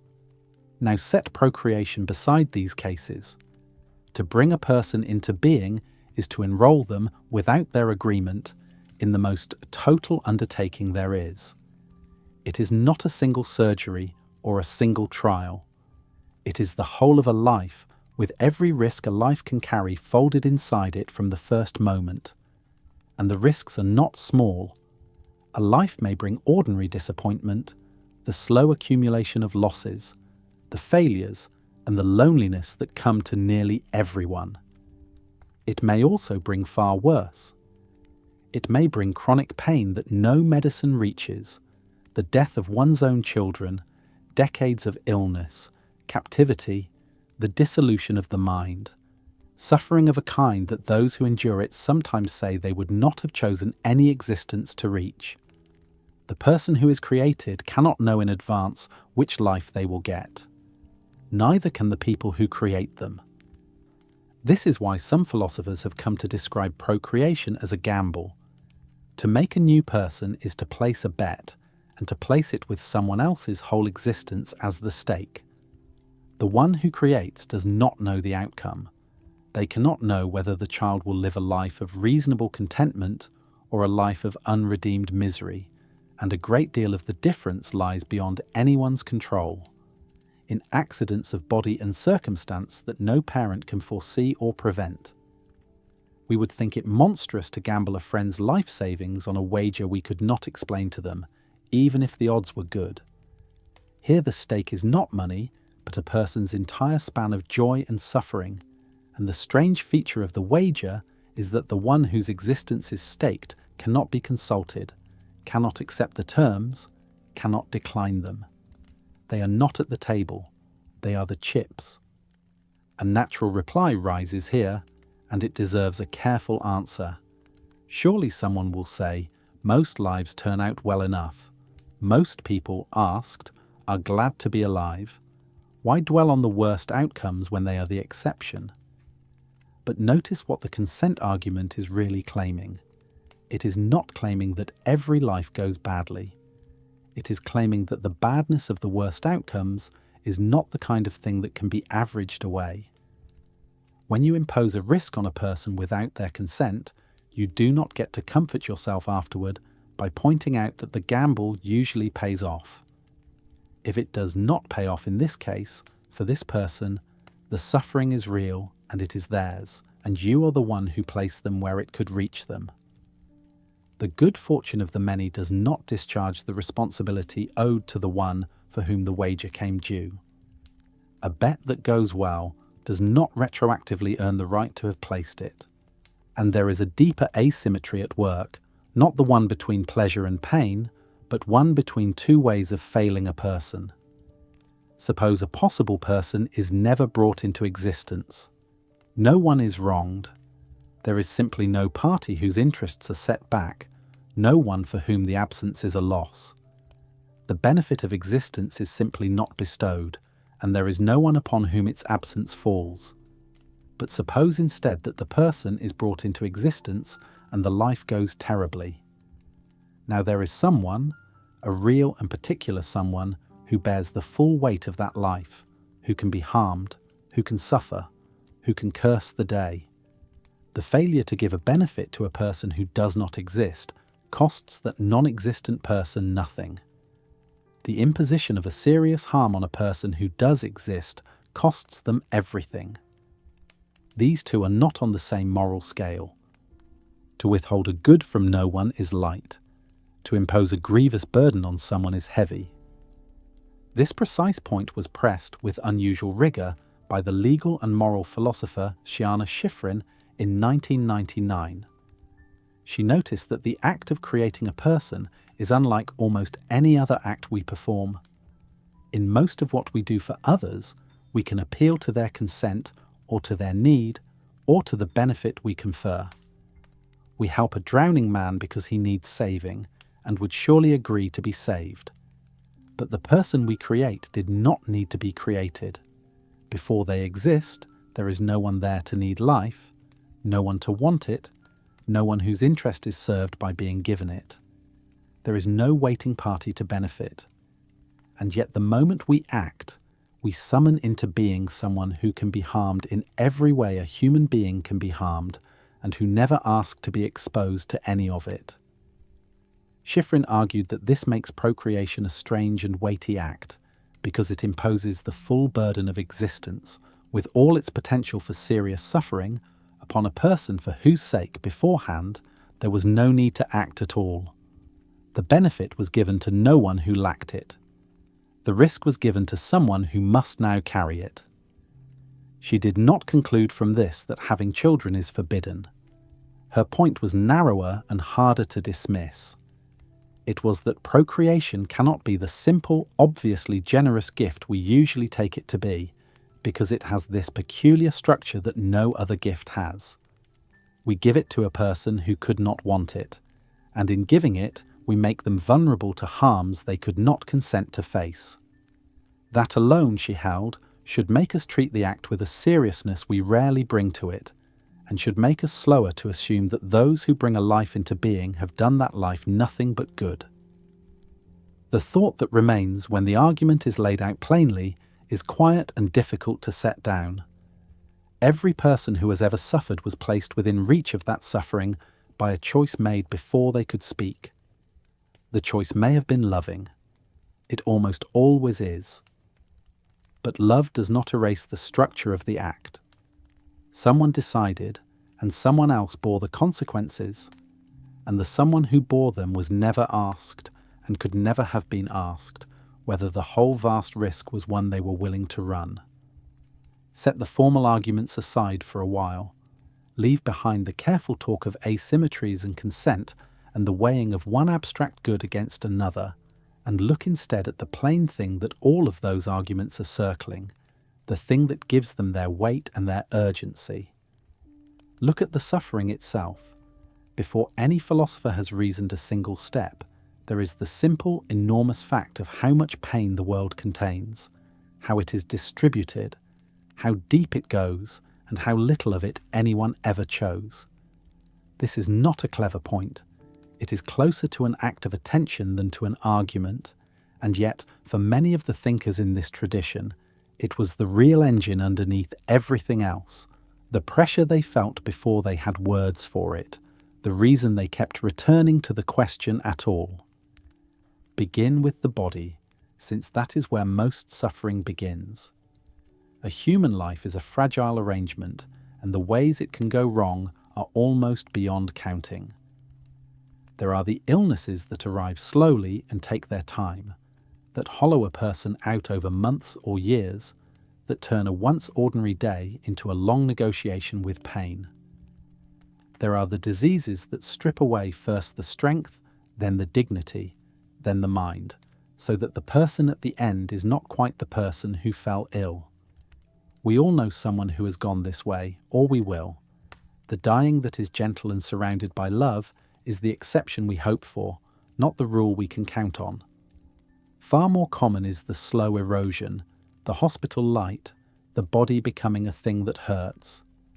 And this is not a rare misfortune that falls on the unlucky few.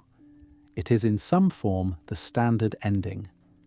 To be born is to be enrolled, without being asked, in a process whose final stages are very often these.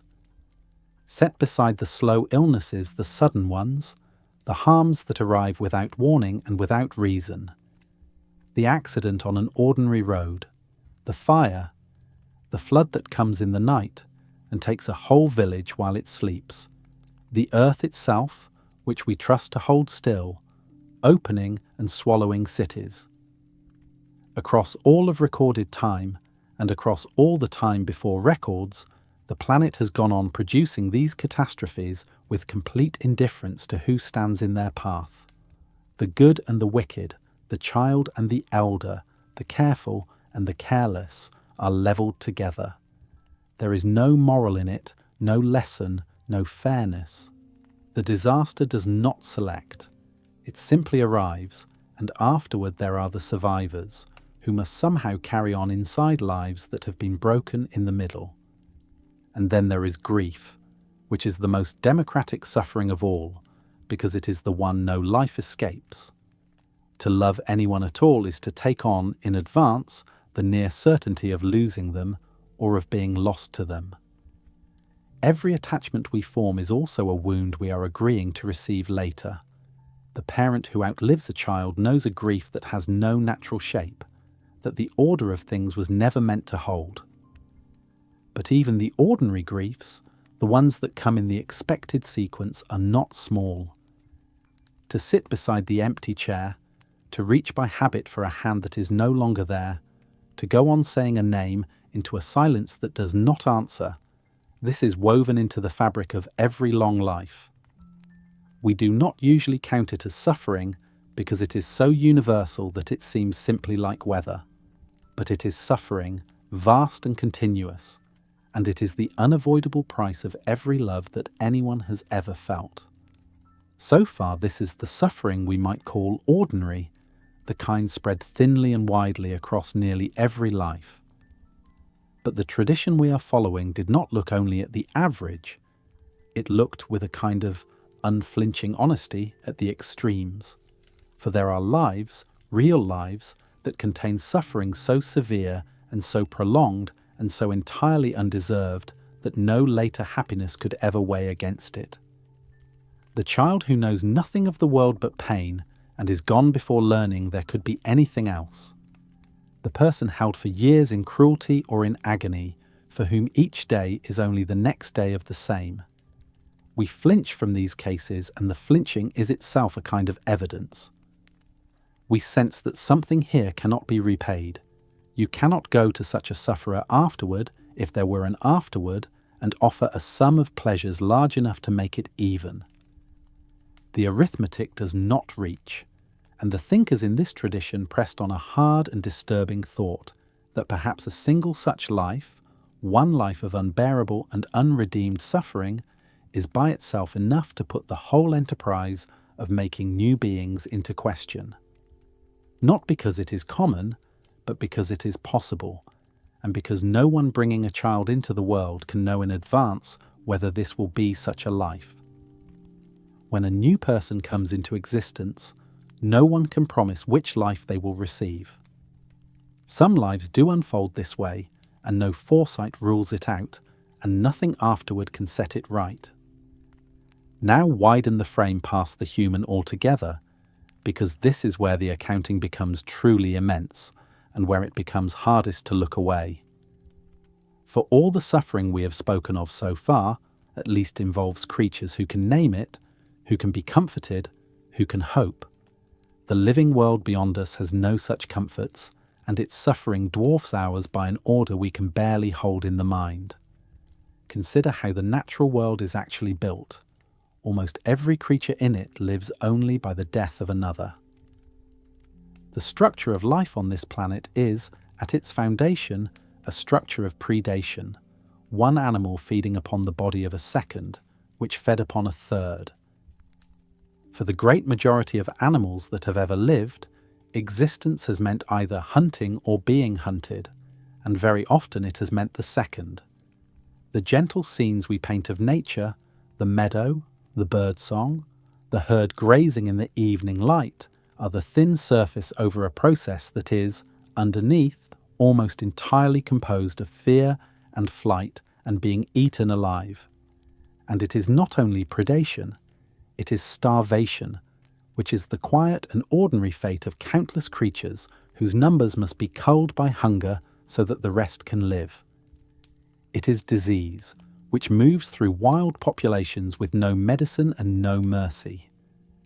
It is the simple fact that most animals who are born do not survive to grow up, that for vast numbers of living things, the whole of existence is a few days or weeks of hunger and cold and terror, ended early and without meaning. This has been going on for hundreds of millions of years. Long before any human being existed to be cruel or kind, before there was a single mind capable of asking whether any of this was right, the suffering was already there, immense and continuous, generation after generation, in numbers that have no real comparison in human experience. The pain of the natural world is older than wisdom, older than wickedness, older than us. It owes nothing to anyone's wrongdoing. It is simply the way the living machine has always run. This is a harder thought than the merely human accounting, and the tradition we are tracing did not shy from it. For it means that suffering is not an accident that has crept into an otherwise good arrangement, not a flaw that better choices might one day repair. It means that suffering is built into the structure of life as such, present at the foundations, woven through the whole from the beginning. A world in which creatures must consume one another to live is a world in which suffering is not a side effect, but a load-bearing wall. And whatever one finally concludes, it is at least honest to admit that this is the world into which every new being is brought. A world whose deepest mechanism is the conversion of one creature's life into another creature's death. Hold all of it together for a moment, not to argue, only to see. The illnesses that take their slow time, the disasters that arrive in the night, the griefs that wait at the end of every love, the extreme cases that no later good could ever balance, and beneath and around all of it, the ancient ocean of animal suffering that has rolled on, unwitnessed and unredeemed, since long before anyone was here to grieve it. Lay these side by side, and what emerges is not a single clever objection to existence, but something heavier and harder to answer, a sheer weight, a felt mass, the simple overwhelming quantity of pain that being alive has always involved. This is what the careful arguments are really standing upon. When a thinker reaches for an asymmetry, or asks whether anyone could consent to be born, the formal shape of the reasoning is only the visible part. Underneath it is this, the accumulated pressure of all that suffering, pressing up against the comfortable assumption that, of course, it is good to bring new life into the world. The arguments are the attempt to give that pressure a voice that can be reasoned with, but the pressure itself comes first, and it does not depend on any argument succeeding. It is there in the hospital ward, and the flooded street and the field where one animal runs and another is faster. It is there whenever we stop pretending and let ourselves register, even for a moment, how much it costs to be a living thing in a world made this way. We do not have to draw the darkest conclusion to feel the force of this. A person can believe that life is, on balance, worth living, and still be unable to deny the size of what is laid on the other side of the scale. The honest response is not to look away and not to rush to a comforting total, but to let the quantity be as large as it really is. That is what this part of the tradition asks. Not that we agree with its verdict, only that we refuse to round the suffering down, that we keep our eyes on it long enough to understand why thoughtful people, looking at the same world we live in, have wondered whether it should be filled with anyone new at all. There is a turn we can make in this whole line of thought, and it changes the picture entirely. Until now, the question has been about what a new person will suffer. Now turn the question around. Ask instead what a new person will do. Every life that begins is not only a thing that will be filled with pain, it is also a source of it. A new human being arrives as someone to whom things happen, yes, but also as someone who acts, who consumes, who takes and spoils and wounds, very often without meaning to, simply by living an ordinary life among other living creatures. Once we have noticed this, the case against bringing a person into being no longer rests only on tenderness toward that person. It can rest on tenderness toward everyone and everything that person will go on to touch. Benatar gave these two ways of thinking two names. The first he called the philanthropic argument, from the old word for the love of human beings. It is the argument we have been following so far, the one moved by care for the child who will be born, anxious to spare that child the harms of a life. It looks at the new person and worries on their behalf. The second he called the misanthropic argument, and the name is chosen with deliberate care, though it can mislead. It does not mean that the person who makes this argument hates humanity, or sneers at it, or wishes anyone ill. It means only that this argument looks at the new person not as a future sufferer, but as a future doer of harm. It counts the cost that the child will impose on others. This is worth pausing on, because the two arguments can reach the same conclusion from opposite directions. The first says, do not have the child for the child's own sake. The second says, do not have the child for the sake of all the beings the child will harm. They are genuinely separate. You could accept one and reject the other.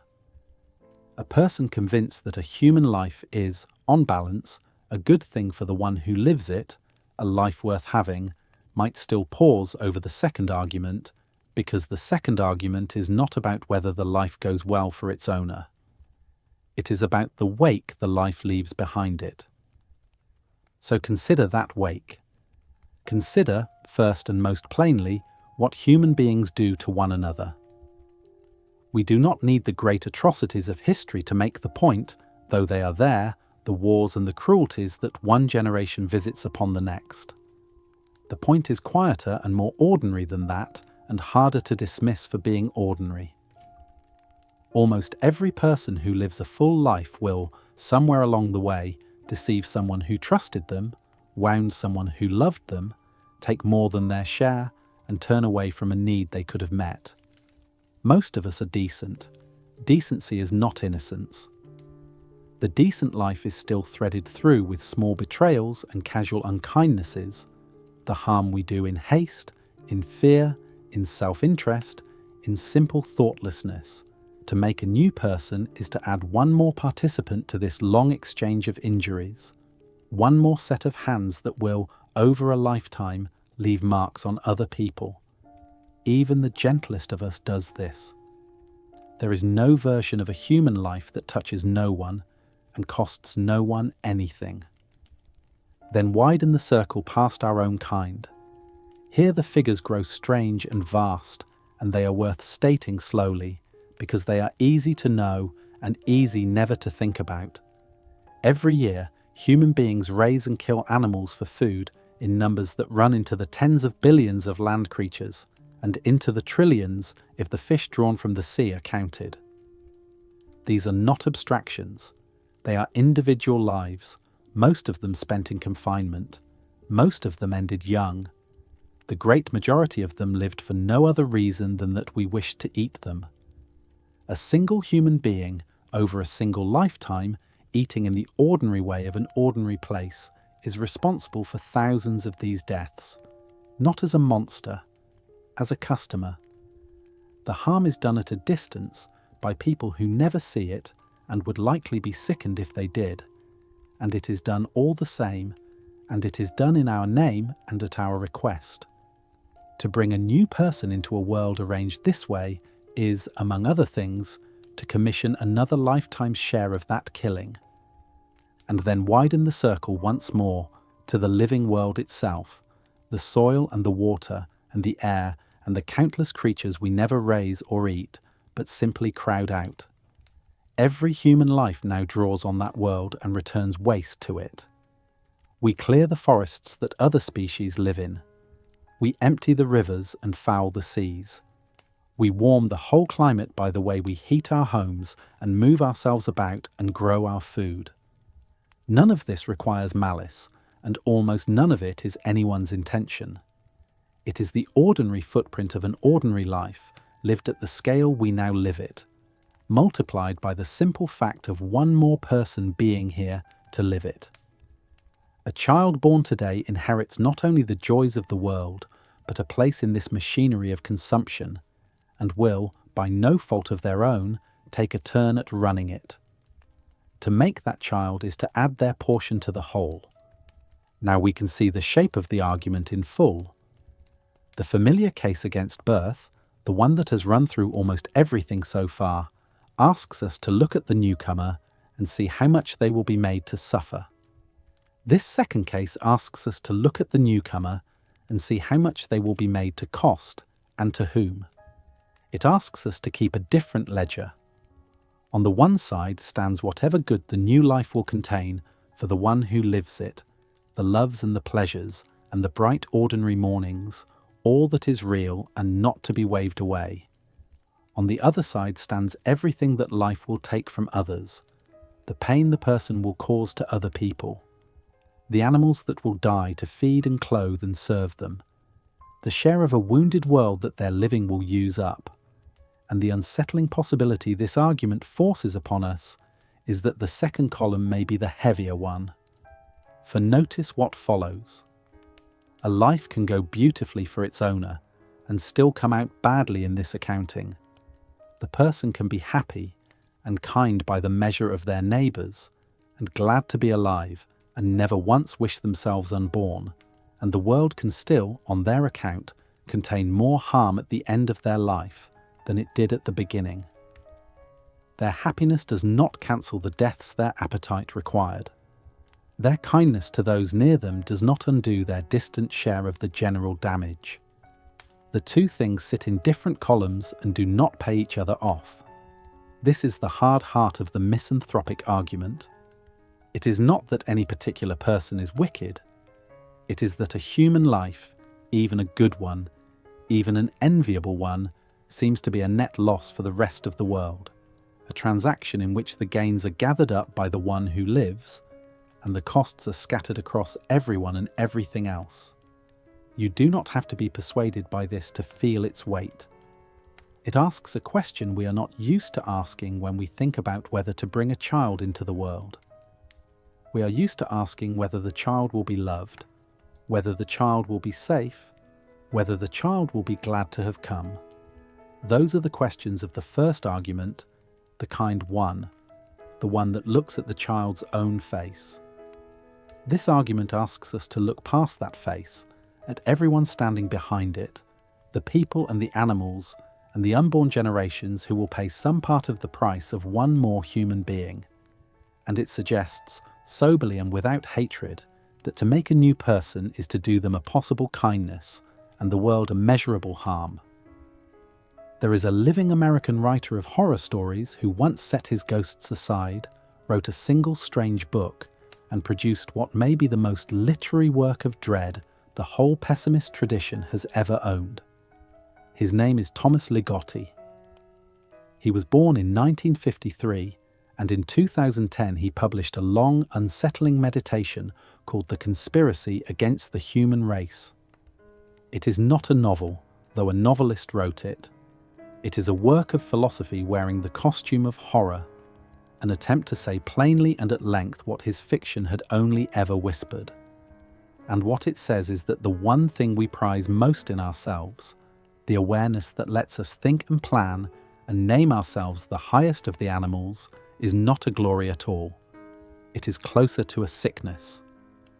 Ligotti turns the proud story of the human mind upside down. We are taught to see our consciousness as the crown of nature, the bright faculty that lifts us above the beasts. He asks us to see it instead as a kind of malignancy, a growth that arrived by accident, serves no real purpose, and brings mostly pain. Other animals live and die without ever knowing that they live and die. We alone were handed the terrible extra gift of knowing. And the knowing, he insists, is worse than useless. It does not help us survive any better than instinct already did. It simply opens our eyes so that the one creature clever enough to understand its situation is also the one creature condemned to dread it. Consciousness lets us know that we are alive only so that we can know, every day, that we are going to die. An earlier thinker had already described awareness as an organ grown past its usefulness. Ligotti took that thought and made it bleaker still. calling the gift not merely too large, but malignantly useless, a thing that harms the very creature that carries it. His strangest and most haunting image is older than his philosophy. Ligotti loved puppets, marionettes, the uncanny dolls that seem almost but not quite alive, and he made them the secret picture of what we are. Human beings, he says, are puppets who cannot bear to know that they are puppets.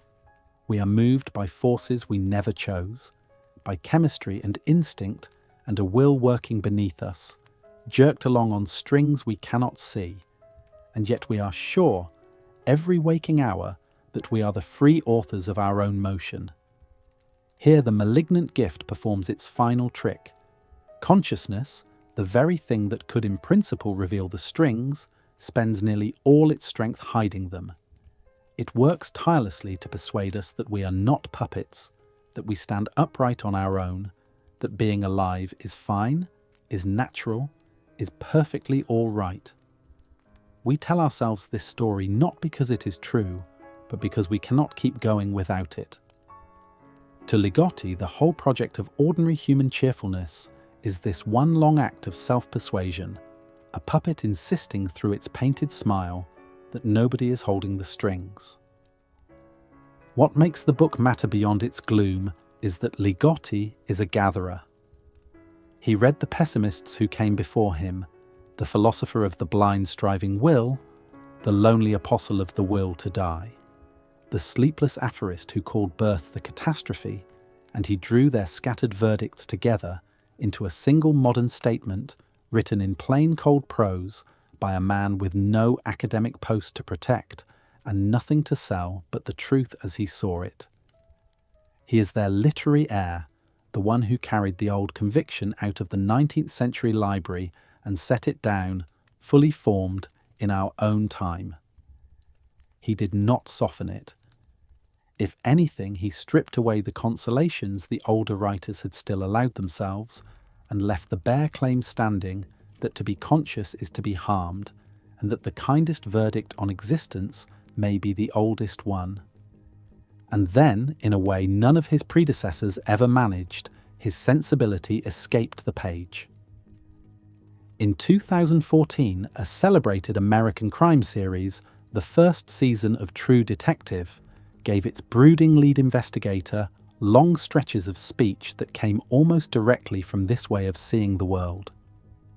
Sitting in a car, flat and exhausted, the detective tells his partner that human consciousness was a tragic misstep in evolution, that we are things that should not exist by any natural law, creatures who labour under the illusion of a self when there is really no one there. He says the honest thing would be to deny our programming, to stop reproducing, to walk hand in hand toward our own quiet extinction. Millions of people, half watching before sleep, heard the antinatalist verdict spoken aloud in prime time, and many of them never knew where it had come from. It had come by a winding path from a quiet horror writer and his book of dread. There is something fitting in the route it took, the idea that awareness is a curse could only reach a great audience by riding inside a story, in the mouth of a haunted man on a screen.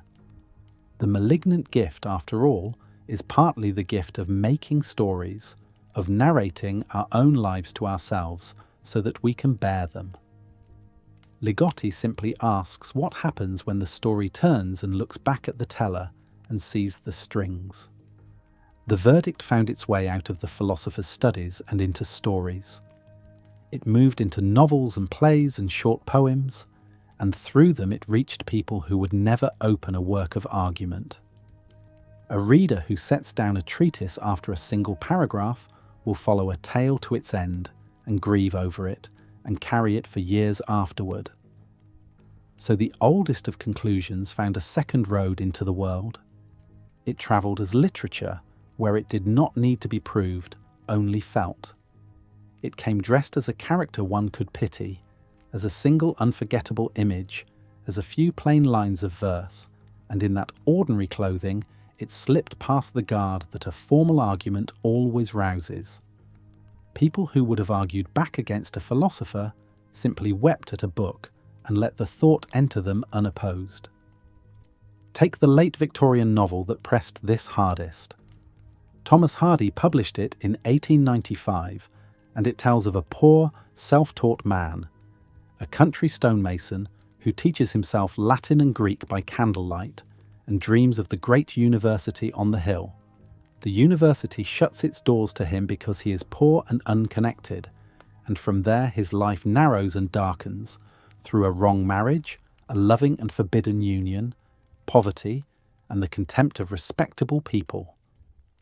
Into this household comes a strange child from the man's first marriage, a boy so grave and old in spirit that the others nickname him for old age itself, for time, as though he had been born already weary of the world.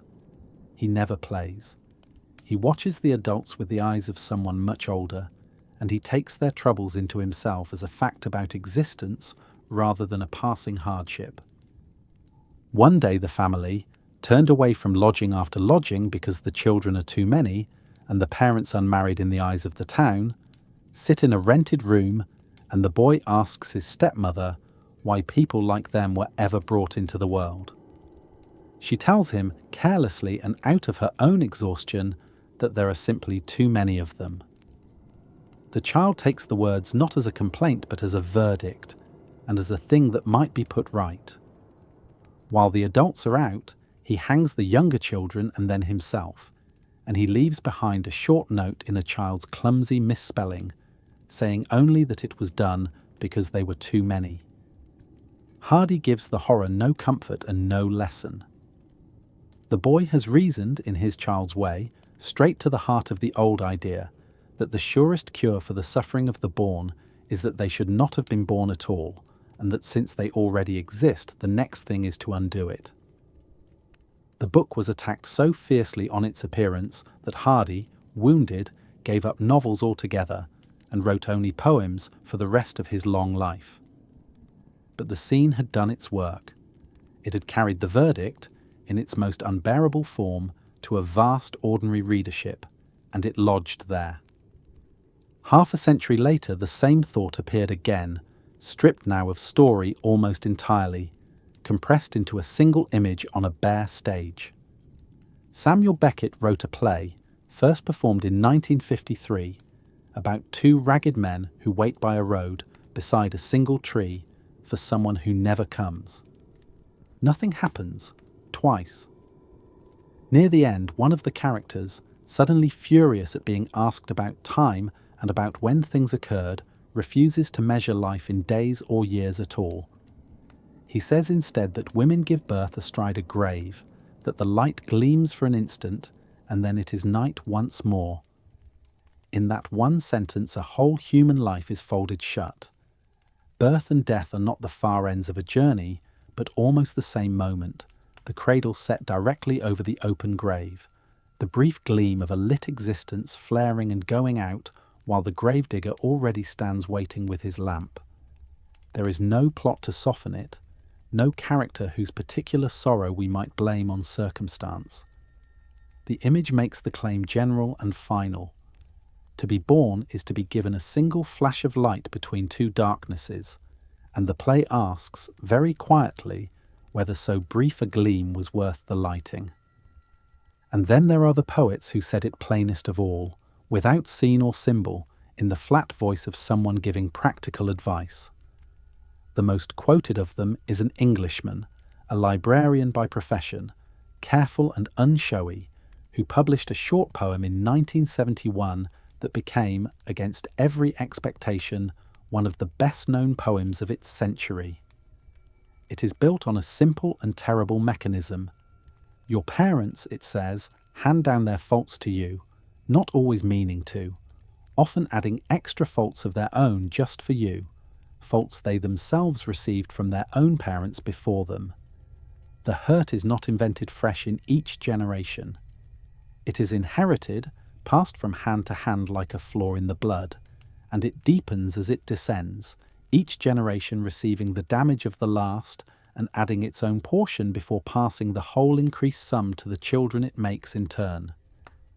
Misery, the poem says, deepens the way a coastal shelf shelves down, sloping gradually and then falling away into deep water. The poet draws from this only one piece of advice, offered without anger and almost gently. Get yourself out as early as you can, he tells the reader, and have no children of your own. Break the chain by refusing to extend it. Do not pass the hurt along. What is striking in all three is how little philosophy they contain on their surface and how completely they deliver its conclusion underneath. None of them argues. The novelist does not weigh pleasure against pain or reason about consent. He simply shows a child who has understood too much, and a note in a clumsy hand, and lets the reader feel the floor give way. The playwright does not build a case. He sets a cradle over a grave and lets a single sentence do the work of a treatise. The poet does not reason from premises to a conclusion. He describes how damage descends through families, and then, almost as an afterthought, advises the reader not to add another link to the chain. The thought arrives not as a position to be debated, but as something already known, recognized rather than learned, the way we recognize a face we cannot place. This is the peculiar power of literature in this long story. An argument can be answered. You can find the flaw in a premise, deny the asymmetry it leans on, refuse its definition, walk away unpersuaded and a little proud of your resistance. But a scene cannot be argued with in the same way because it does not ask for your agreement.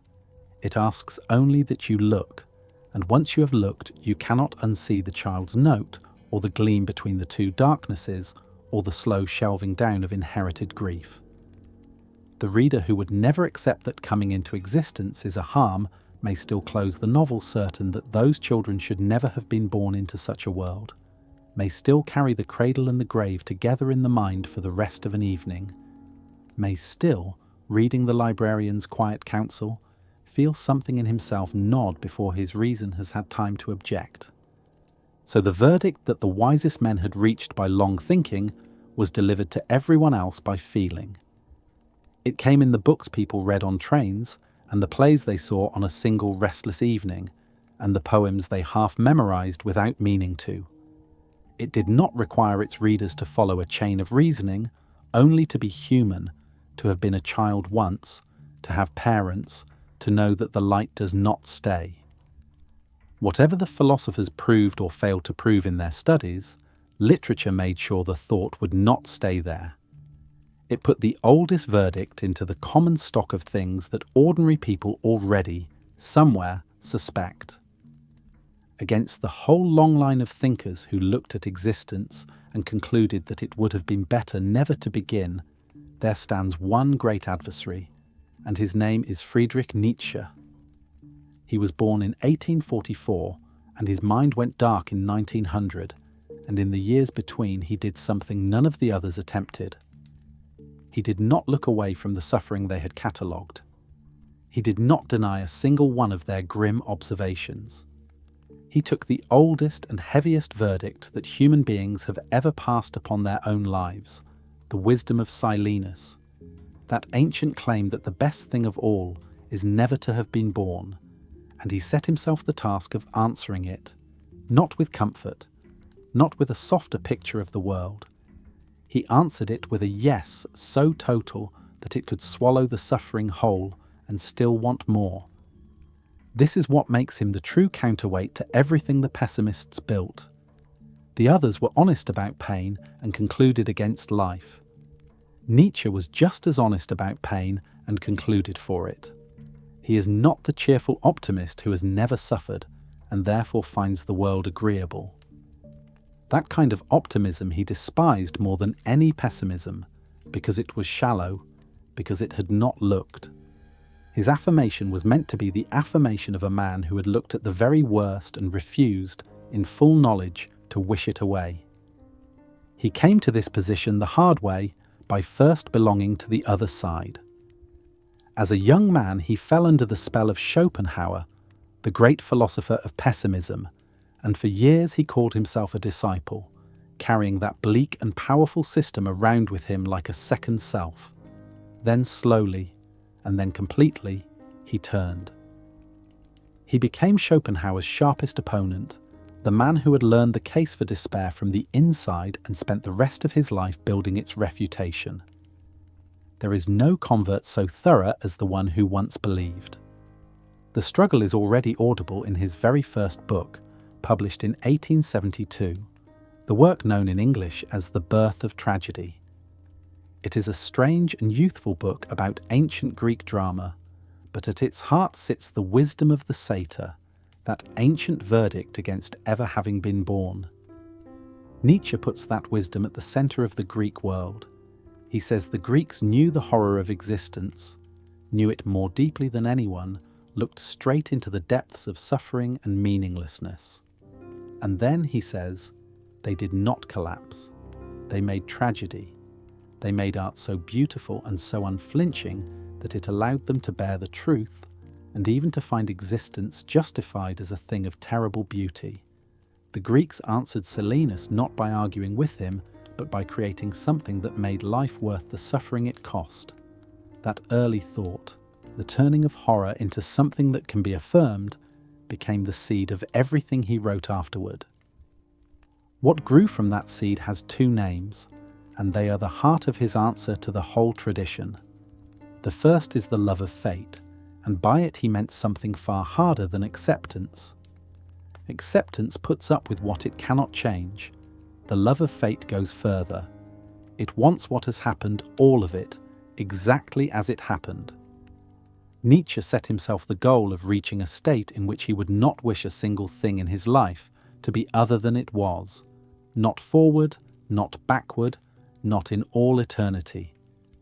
Not merely to bear what is necessary, he wrote, but to love it. And the word all is the whole weight of it, not the good parts kept and the bad parts forgiven. Everything. The illnesses that racked his body, the loneliness, the friendships that broke, the love that was refused, the years of being ignored. To love your fate is to understand that to subtract a single hour of a life is to make it a wholly different life, that the joy you treasure and the wound you would give anything to undo are bound together so tightly that to wish away the suffering is to wish away the self that suffered and everything that self became. The person who truly loves his fate would change nothing, because to change anything would be to become someone else. This is a staggering demand, and Nietzsche knew it. He did not pretend to have reached it easily, or perhaps ever, completely. It was an aspiration, a height he pointed toward, the shape of a soul that could say yes to its own existence, without reservation and without lying about what that existence had contained. And to test whether such a yes was even possible, he devised the strangest and most haunting thought in all his work. It appears in his book of 1882, the one called in English The Gay Science, and it comes not as an argument, but as a scene, almost a ghost story. He asks us to suppose that one day or one night a demon steals into the loneliest loneliness, into the hour when a person is most alone, and says the following thing: "This life as you now live it and have lived it, you will have to live once more, and innumerable times more. There will be nothing new in it.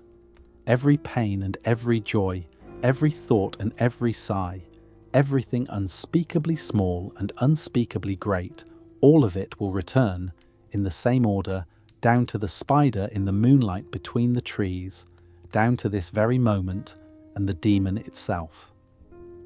The eternal hourglass of existence is turned over again and again, and you with it, a speck of dust turning with it. This is the thought of the eternal return, and it matters to see what it is and what it is not. Nietzsche is not announcing a discovery about the physical world, not really telling anyone that time is a circle they are doomed to repeat. He is handing over a question, the most searching question a person can be asked. The demon describes a life lived over and over forever, in every last detail, with nothing added and nothing removed, no progress, no final rest, no heaven at the end of it, only this, again, endlessly. And then Nietzsche asks what a person would do, hearing such a thing.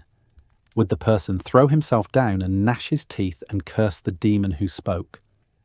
That is one answer, and it is the pessimist's answer, the answer of someone for whom the prospect of living this life even once more, let alone forever, is a sentence of pure horror.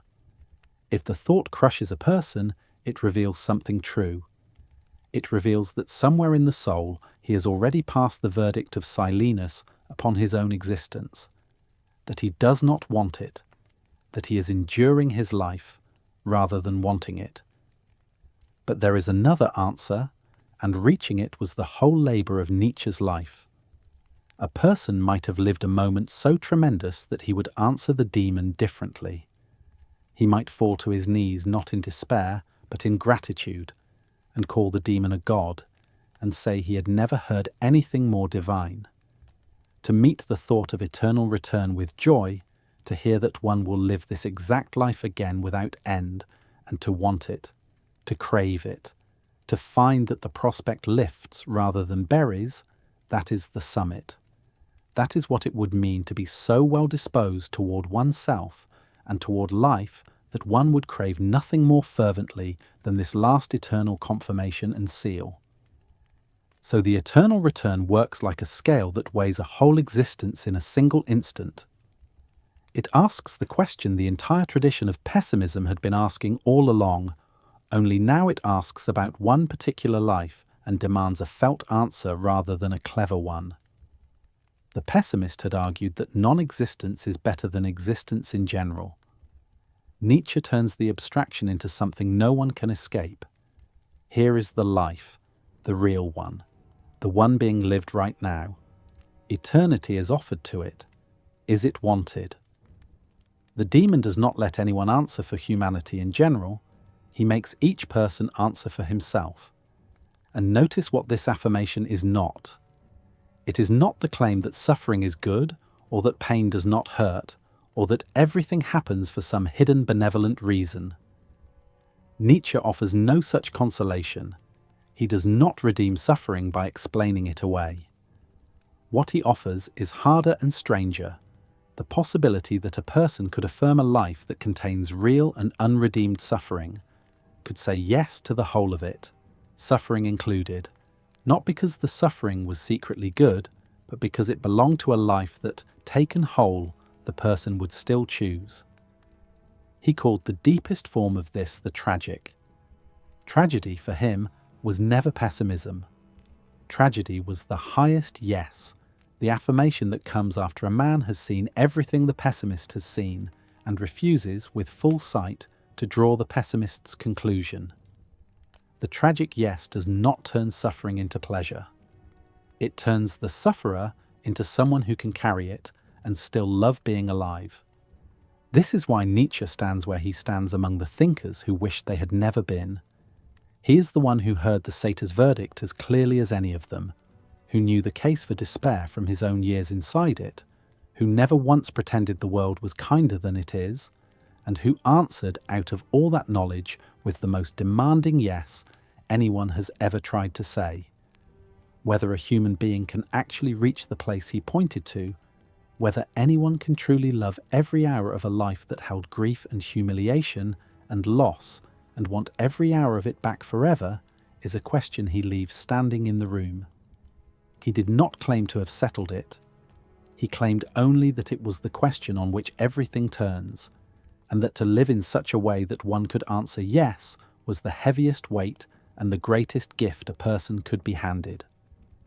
Against never to have been born, he set the whole of his strength behind a single word, and the word was yes.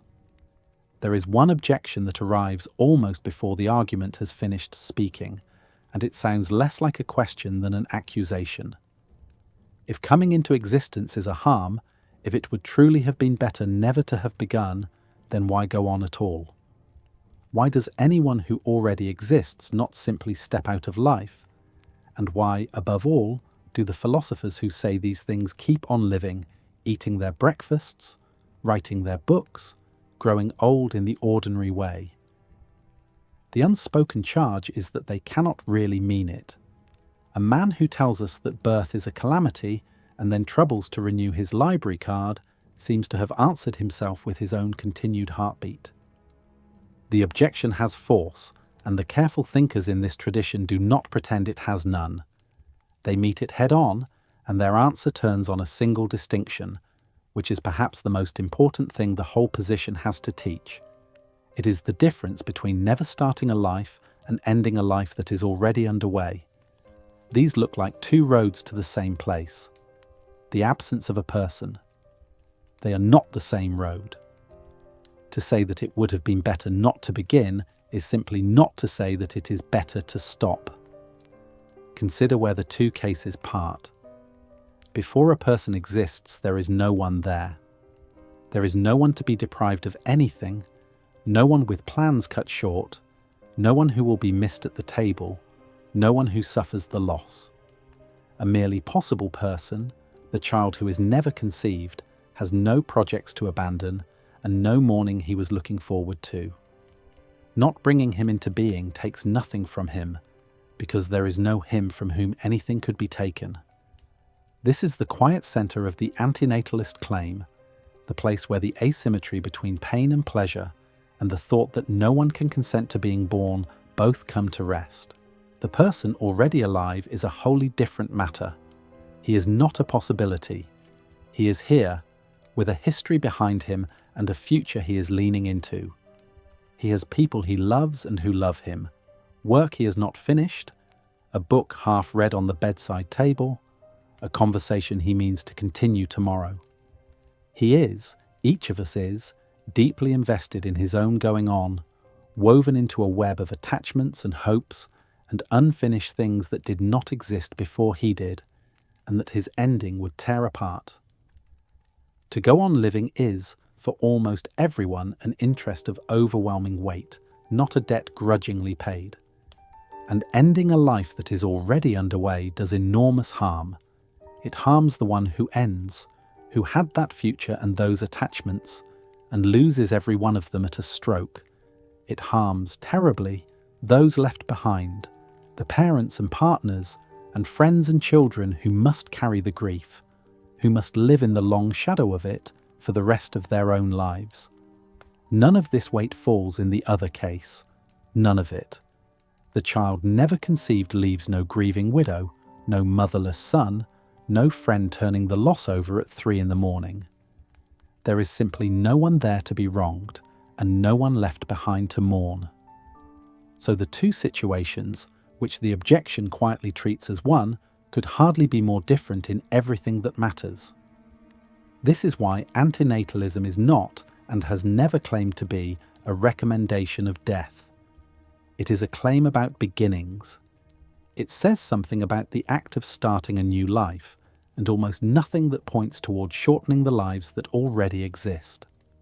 One can hold, without the smallest contradiction, both that it would have been better had a particular person never been born, and that now that he is here, his life should be protected, his suffering eased, his future guarded as carefully as anyone else's.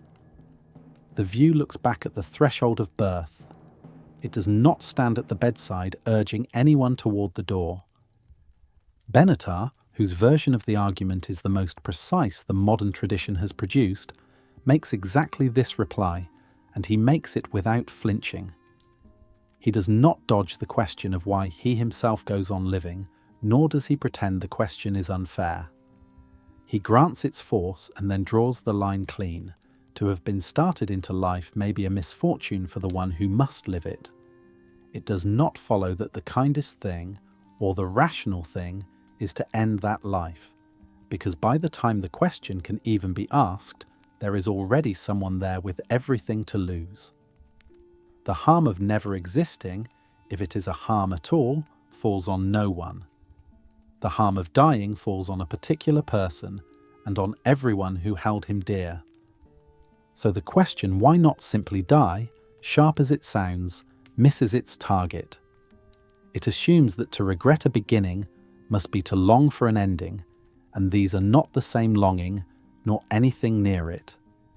A man can wish he had never been woken, and still, now that he is awake, want very much to see the day through. What the antinatalist asks is only that we notice which door is being decided about. It is the door of birth, the one threshold that, alone among them, can be left uncrossed without a single person being harmed by the choice.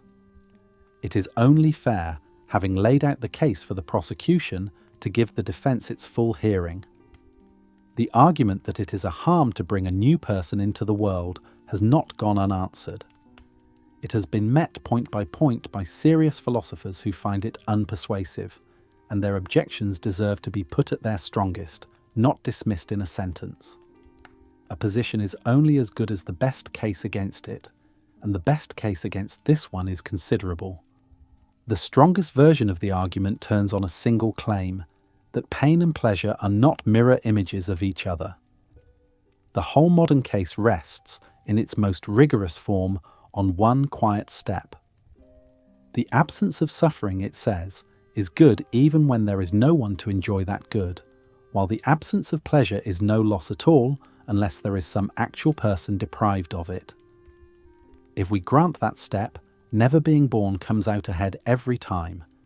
If we deny it, the argument loses its engine, so the critics aim straight at it. And here is what they say. Why should the two cases be treated so differently? If we are willing to call the absence of pain a good thing, even when no one is around to feel relieved, then in fairness we ought to call the absence of pleasure a bad thing, a real loss, even when no one is around to feel cheated. The person who is never born misses every joy as surely as he avoids every wound. The walk in cold air, the face of someone loved, the slow satisfaction of work finished well, all of it foregone. If we let the missing pain count in favour of the empty cradle, consistency seems to demand that we let the missing joy count against it, and if it does, the neat advantage dissolves. The two sides balance, and the scales the antinatalist tipped so carefully come level again. This is not a quibble about bookkeeping. Behind it lies a conviction that most people hold without ever putting it into words, that a good life is a genuine benefit to the one who lives it. The antinatalist is committed to the strange claim that no matter how wonderful a life turns out, its goods were never a gain for anyone, because before birth there was no one waiting to gain them. Many find this simply perverse. They look at a life full of music and friendship and morning light and cannot bring themselves to say that bringing it about conferred nothing on the one who received it. The goods of existence, they insist, are not nothing. They count. And once they are allowed to count, the verdict no longer follows. Then there is the plainest objection of all, and in some ways the hardest. When people are asked whether they are glad to have been born, almost all of them say yes. Not grudgingly, not with a careful philosophical asterisk, but with their whole hearts. They are glad of their lives even knowing the griefs those lives have held. This is not the opinion of a few comfortable optimists. It is close to a universal verdict, felt across every condition of life, including lives that an outsider would judge unbearable. And a verdict that widespread, that deeply felt, is itself a kind of evidence. The antinatalist tells the human race that it is wrong about the one thing it might be expected to know best, whether its own existence was worth having. That is a heavy thing to claim, and the burden of proof sits squarely on the one who claims it. The antinatalist has a reply, and it must be given fairly. The reply is that our reported gladness is not to be trusted, because the mind is built to flatter its own existence. What might be called the mind's sunny bias does its quiet work, so that we report a contentment we may have no real right to. On this view, the nearly universal yes is not evidence that life is good. It is evidence only that we are the kind of creature that says yes, whatever the truth. The widespread gladness, far from refuting the argument, is exactly what the argument predicts. It is a real reply, and not a foolish one. But notice how much weight it is being asked to carry. To save the conclusion, the antinatalist must treat the considered testimony of nearly everyone who has ever lived as a mistake, a systematic illusion visible only from his own vantage. There is something uncomfortable in a theory that can only be right if almost all the witnesses are wrong. The critic does not deny that people sometimes deceive themselves about their happiness. He only doubts that they are wrong all the way down, wrong even about whether they would rather exist than not. At some point, a verdict repeated by billions across every age stops looking like an error to be explained away and starts looking like data to be respected. There is a further worry, more technical but no less serious, that the argument proves far too much. Followed past the question of birth, its logic leads to strange conclusions. If the absence of suffering is genuinely good wherever it occurs, with or without anyone to enjoy it, then a dead universe, a sterile rock turning in empty space, is better than a world full of living things, because the rock at least contains no pain. A cosmos with no one in it would be a kind of triumph. Most of us recoil from that, and the recoil is telling. When an argument leads somewhere no one can actually believe, the wise response is to suspect that something went wrong earlier, in one of the steps that looked harmless on the way in. And some critics locate that wrong step very precisely. They suspect the whole result is smuggled in by the way the terms are set up, that the asymmetry is less a discovery about value than a decision about how to keep the books, a decision quietly arranged so that non-existence cannot lose. If the books are set up so that the empty side is charged for none of the joys it forgoes, while the full side is charged for all of its pains, then of course the empty side wins. The conclusion was placed in the premises. What looks like a proof that it is better never to be is, on this reading, an elaborate restatement of a choice made before the reasoning began. None of this is the end of the matter, and honesty requires saying so. The antinatalist can press back at every point. He can argue that the symmetry his critics want is itself the thing that needs defending, that calling the goods of life a benefit to the one born helps itself to exactly the picture in dispute, that the strange conclusions about empty universes are easier to swallow once sentiment is set aside. The debate does not close here. The defenders of existence have not shown that the case against birth is incoherent, only that it is contestable, that at each joint where it seemed to lock tight there is in fact room to pull. But that, in the end, is what a fair hearing reveals. The argument that had begun to look airtight turns out to have seams. The asymmetry that carried the strongest version of the case may simply be false, and if it is false, the whole structure built upon it comes down. The goods of a life may weigh something after all, may be a real gift to the one who receives them. And the quiet, stubborn gladness of almost everyone who has ever drawn breath remains on the table, a fact the antinatalist must answer for and cannot simply wave aside. The case is not closed against him. It is also, and this is the point, not closed in his favour. The question is still a question, which is precisely what the long line of thinkers who thought it settled would least have expected to hear. The old argument has put on modern clothes. For most of its long life it wore the robes of metaphysics, a verdict about the nature of being itself, about suffering written into the structure of the world. In our own time it has stepped out into the street in plain address. It speaks now not of the will, not of a cosmos that should never have stirred from rest, but of carbon and crowding, of heat and scarcity, of a planet that seems to be straining under the weight of us. The conclusion can sound much the same. The reasons could hardly be more different. Here the case against being born is not drawn from the dark heart of existence. It is drawn from the morning news. Consider the young couple who love each other, who would by every ordinary measure make tender parents, and who decide, after long and sober thought, not to have a child. They are not in despair. They are not sick with the world.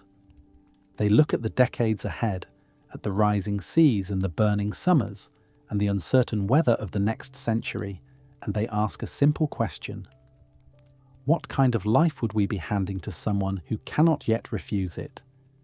And they conclude, with a kind of sorrow that is also a kind of mercy, that the most loving thing they can do for a child who does not yet exist is to leave that child unborn.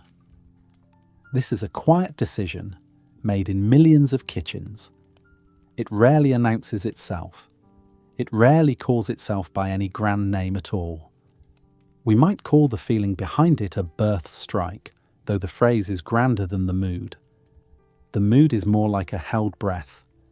It is the worry of a generation that has been told, in careful scientific language, that the world is warming and that much of what makes a life comfortable and safe may grow harder to find. People who feel this way do not necessarily believe that existence is a wound. Many of them love their own lives. They simply cannot bring themselves to gamble another person, a person they would love beyond reason, on a future they cannot promise. The reluctance is real, and it is documented. Surveys find it. Conversations carry it. It is one current among many in why fewer children are born in the wealthy world, and we should be careful not to make it the only one, for the reasons people give for the families they do or do not start are tangled, private, and never reducible to a single cause. But the current is there, and it is new in its particular shape, and it belongs to our moment. What separates this from the older tradition is worth stating plainly. The philosophers we have followed reached their verdict from the inside by reasoning about consciousness, about desire, about whether the goods of a life can ever balance its harms. The reluctant parents of today reach a nearby verdict from the outside by looking at the condition of the actual world and judging it an unkind place to deliver a newcomer into. One argument is metaphysical. The other is practical, ethical, ecological. One says that any world would be too much to ask of a child. The other says only that this world in this century may be. The first could have been spoken in any age. The second could only have been spoken in ours. There is also, at the edge of this, a small and curious movement that takes the practical case to its furthest point, and does so with remarkable gentleness. It was founded around 1991 by an American advocate, and it argues, without anger and without the smallest hint of coercion, that the kindest course for the living world would be for the human species to stop reproducing and, over the long unhurried span of ordinary lifetimes, to fade quietly away. Its watchword runs roughly that we may live long and then die out. It is important to be exact about what this is and is not. It calls for no harm to anyone now alive. It would force nothing on anyone. It asks only that people choose, freely, one by one, not to bring the next generation into being, so that the last humans might live out their full natural lives in comfort, and then leave the earth to its long recovery, its forests returning, its waters clearing, its other creatures inheriting a quieter planet. It is closer to a thought experiment carried out in earnest than to anything we would normally call a campaign, and its numbers have always been small, but it states with unusual clarity an idea that the wider birth strike only murmurs. If our presence is a burden on the world, then the gentlest gift we could give the world might be our absence. We do not have to agree with any of this to feel the shift it marks. The ancient pessimist looked at a child and saw a soul entering a veil of suffering. The modern environmental pessimist looks at the same child and sees, in part, a new mouth, a new footprint, a new pressure on a system already pressed. This is not the formal argument that every new person becomes a fresh source of harm to others and to the living world, an argument with its own careful shape and its own place. It is something softer and more pervasive, a felt reluctance rather than a proof, a quiet hesitation that has spread from household to household until it colours a whole generation's choices. and it has carried the oldest of conclusions into rooms where the name of no philosopher is ever spoken. There is something almost tender in this turn, and something melancholy too. The decision not to have a child for the sake of the world is, after all, an act of love aimed at two absences at once. It loves the planet enough to spare it one more demand, and it loves the child enough, the child who will now never be, to spare it a future the parents themselves are afraid of. The silence such people choose is not the silence of despair. It is the silence of a held breath and a door left gently, deliberately closed. Strip away the shock of the conclusion, and something unexpected sits at the centre of this whole way of thinking. It is not coldness. It is not a grudge against the world or a quarrel with the human race. In its best and most honest form, it is tenderness. Tenderness carried so far that it arrives somewhere most tenderness never dares to go. The person who decides that it might be better not to bring a child into being is very often not the one who cares least about that child. He may be the one who cares so much that he cannot bear the thought of the child being hurt at all. This is the strange heart of the matter, and it is worth holding still and looking at, because almost everything in the surrounding culture pushes us to see the view as hard, as embittered, as a kind of refusal of life made by people who have soured on living. Sometimes it is that. But there is a version of it, and it may be the truest version, that grows not from contempt but from love. To understand it, we have to set aside the picture of the antinatalist as a man shaking his fist at existence and put in its place a different picture, quieter and more difficult. Picture instead someone standing at the edge of a decision that every prospective parent stands at. The decision to call a new person into the world, and finding that he cannot do it, not because he hates that person, but because he cannot stop imagining everything that person would one day have to endure. Think of what an ordinary parent feels. There is, in nearly every mother and father, a fierce protective instinct, older than any argument, that flares up the moment a child is threatened. We will do almost anything to keep a child from harm. We lie awake over a fever. We walk into traffic without thinking. We would, most of us, take the pain ourselves rather than watch it fall on the small person we love. That instinct is among the most admired things human beings have. We build our idea of goodness partly out of it. Now follow that very instinct, the instinct to shield, all the way to its end without once flinching, and see where it leads. For the harms a child will meet do not stop at the ones a parent can guard against. A parent can keep a child from the stove and the road. A parent cannot keep a child from grief, from illness, from the loss of everyone the child will come to love, from the long ache of simply being a conscious creature in a world that does not promise to be kind. The protective instinct, if it really refuses to look away, runs straight into a wall. It discovers that there is exactly one way to spare a person every wound, and that is for the person never to be exposed to the world at all. The antinatalist, at his most coherent, is the one who has noticed this and has not turned his eyes from it. He has taken the wish that animates every loving parent, the wish that this child should never have to suffer, and he has asked what that wish would demand if it were granted completely. So the refusal to create a new person can be of all things an act of care.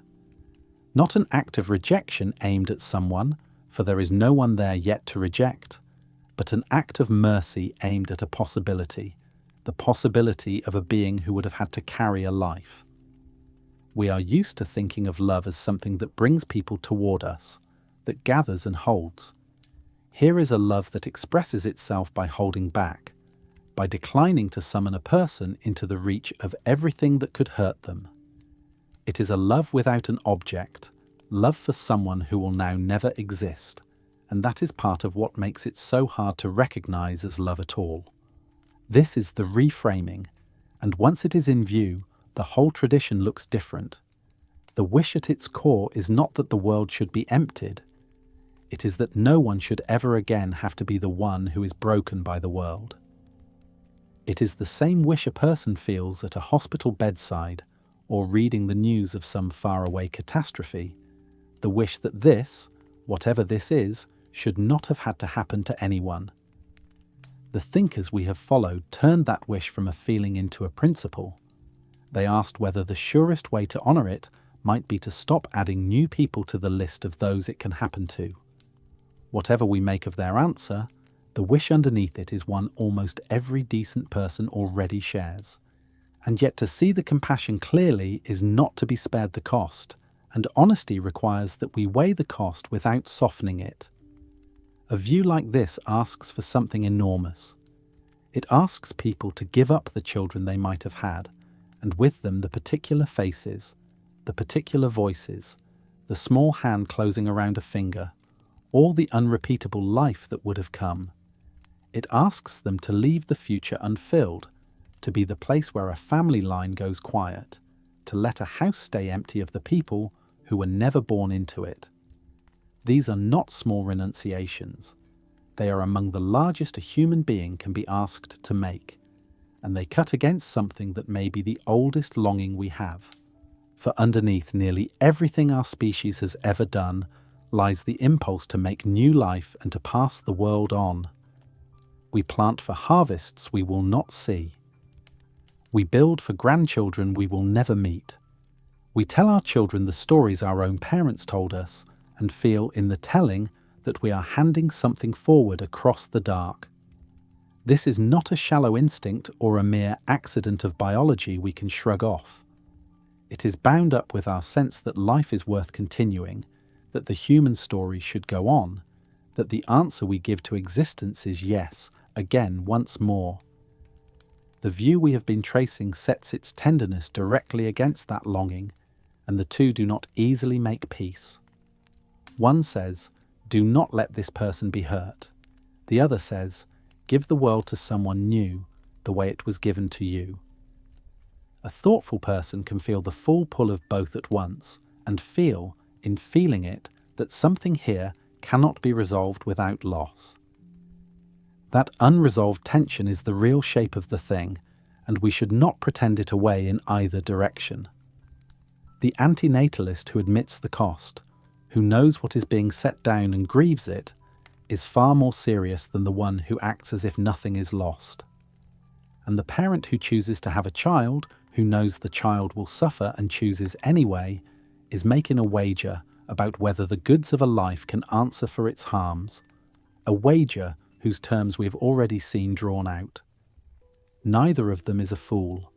Both are standing at the same edge, looking at the same darkness below, and reaching opposite conclusions about what love requires. What can be said, whatever one finally decides, is that there is a dignity in taking suffering this seriously. It is easy to live as though the pain of the world were a background noise, regrettable, but not really our affair, something that happens to other people in other places. The tradition of thought we have followed refuses that ease. It insists on looking, without the usual consolations, at how much it can cost to be alive, and it cares enough about that cost to let it govern the most ordinary and the most fateful of human acts. We may think the conclusion is wrong, many thoughtful people do, but the seriousness is not wrong. To be unwilling to gamble with another being's suffering, to weigh a stranger who does not yet exist as though that stranger already mattered, is not the mark of a hard heart. It is the mark of a heart that has perhaps loved too widely and could not find the place to stop. A thought can be buried many times and still refuse to stay in the ground. The verdict we have been following, the strange and ancient claim that it might have been better never to have come into being at all, is one of those thoughts. It has been called morbid. It has been called madness. It has been dismissed as the complaint of broken men, the kind of idea a healthy mind brushes aside the way it brushes aside a bad dream on waking. And yet it returns. It returned in the ancient world, and it returns now, in lecture halls and in late-night forums, and the history of how it has been received is in some ways stranger than the idea itself. Consider the man who gave the modern argument its first full and systematic shape. For most of his life he was ignored, and when he was not ignored, he was mocked. He was treated as a gloomy crank, a sour and disappointed figure who had mistaken his own bitterness for a discovery about the world. Readers who could not refute him were content to diagnose him instead, as though pessimism were a symptom rather than a position, a condition of the liver rather than a conclusion of the mind. For decades this was the settled verdict on him. He was a curiosity, a footnote, a writer of fine prose who had talked himself into an absurd despair. Then slowly across the later part of the 19th century and through the whole long span of the 20th, the judgment turned. The crank became a classic. What had looked like mere temperament came to be seen as one of the most rigorous attempts anyone had made to say what the world is underneath its appearances, and what it is like to be a creature driven by a wanting that never finishes. Philosophers who rejected his conclusions began to concede the seriousness of his question. Novelists and composers and psychologists found in him a depth they could not find elsewhere. He is read now not as a case to be diagnosed, but as a thinker to be argued with, which is the only honest form of respect one mind can pay another. The man dismissed as a peddler of darkness had simply been early, and the world took a century to catch up to the questions he had refused to look away from. That reversal tells us something about how this whole tradition has been received. The verdict has never been refuted in the way a mistaken sum is refuted, cleanly, so that no one need return to it.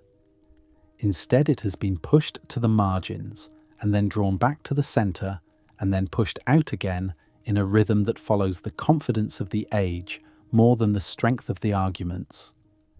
When a civilization feels itself rising, the thought looks like a sickness. When a civilization feels the ground move under it, the thought looks like honesty. The idea does not change much. What changes is our willingness to hear it.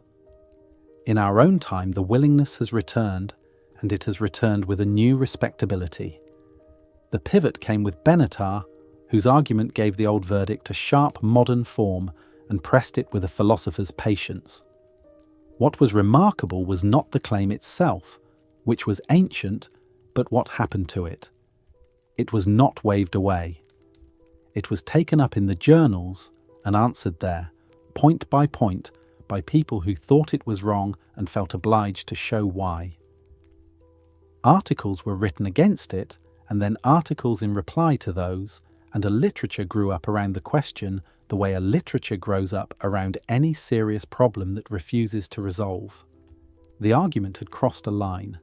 It had moved from the fringe, where it could be ignored as the private gloom of a few odd figures, into the ordinary business of academic philosophy, where it now sits as a position one must at least be able to refute. To answer an idea in a journal is to admit that it is an idea and not merely a mood.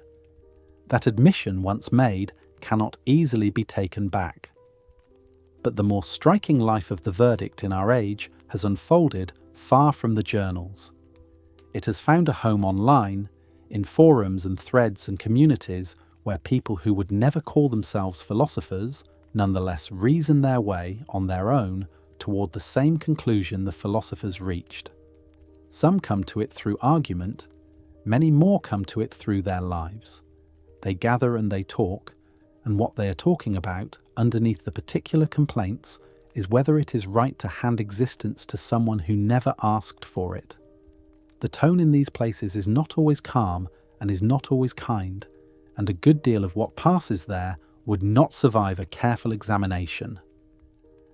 But something real is happening in them, a thought that for most of its history lived only in difficult books, read by a few, is now a thing that ordinary people stumble into, recognize, and claim as the name for what they already felt. It has become, in a word, a structure of feeling, a mood that belongs to the time and not only to the individuals who carry it. We live in an age of ecological dread, in which the young are told, in language that is sober rather than hysterical, that the world they are inheriting may be harsher than the one their parents knew.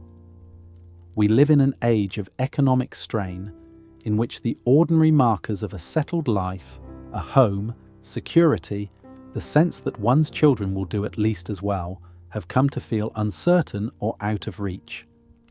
In such an age, the question of whether to bring a child into the world is no longer abstract. It is a question people actually ask themselves at the kitchen table, in the small hours, with real weight on it, and for many of them it has become genuinely painful, a place where love and doubt press against each other and will not come apart. The old argument has met a new anxiety, and the two have recognized each other. This is the pattern, then, the deepest thing the long history of reception has to teach. The verdict is not the property of any one mind or any one century. It is what surfaces, again and again, whenever a generation turns and looks hard and honestly at the fact of suffering and does not flinch and does not look away. The ancient poet arrived at it. The cloistered philosopher arrived at it. The sleepless essayist arrived at it, and the careful academic, and now the anonymous stranger typing into the night. They did not all read one another. They did not need to. They were looking at the same thing, the same plain and enormous fact that to be born is to be exposed, without consent and without limit, to everything that can go wrong in a life, and that no one who loves a child can promise that child safety from it. Look at that fact steadily enough, and the thought arrives on its own. It is less a doctrine handed down than a discovery waiting to be made by anyone willing to make it. And that is why it keeps returning, and why it cannot be wholly dismissed even by those who in the end refuse it. We may decide that the argument is wrong. We may hold, as most people do, that existence carries goods that redeem its costs, that the gladness of the living answers the gamble of being made, that there is something in a single morning, a face, a piece of music, a hand held in the dark, that tips a scale the philosophers have weighed too coldly. We may be right to think so, but the refusal, if it is honest, is not the same as never having heard the question. Once the question has been put with full seriousness, it leaves a mark. It changes what our yes is worth. To choose life knowing what can be said against it is a different and a graver thing than to choose it because the alternative never occurred to us. The verdict, even rejected, makes our affirmation cost something, and an affirmation that costs nothing was never quite an affirmation at all. So the oldest answer to the oldest question stands where it has always stood, neither proven nor put to rest. It asks us to account for the suffering we cannot deny and would not wish on anyone, and to say, if we can, why we go on making more of the creatures who must bear it. It asks the parent and the childless alike to know what they are doing, or choosing not to do, and to know it without comfort. It does not let us pretend that the gift we pass on is only a gift.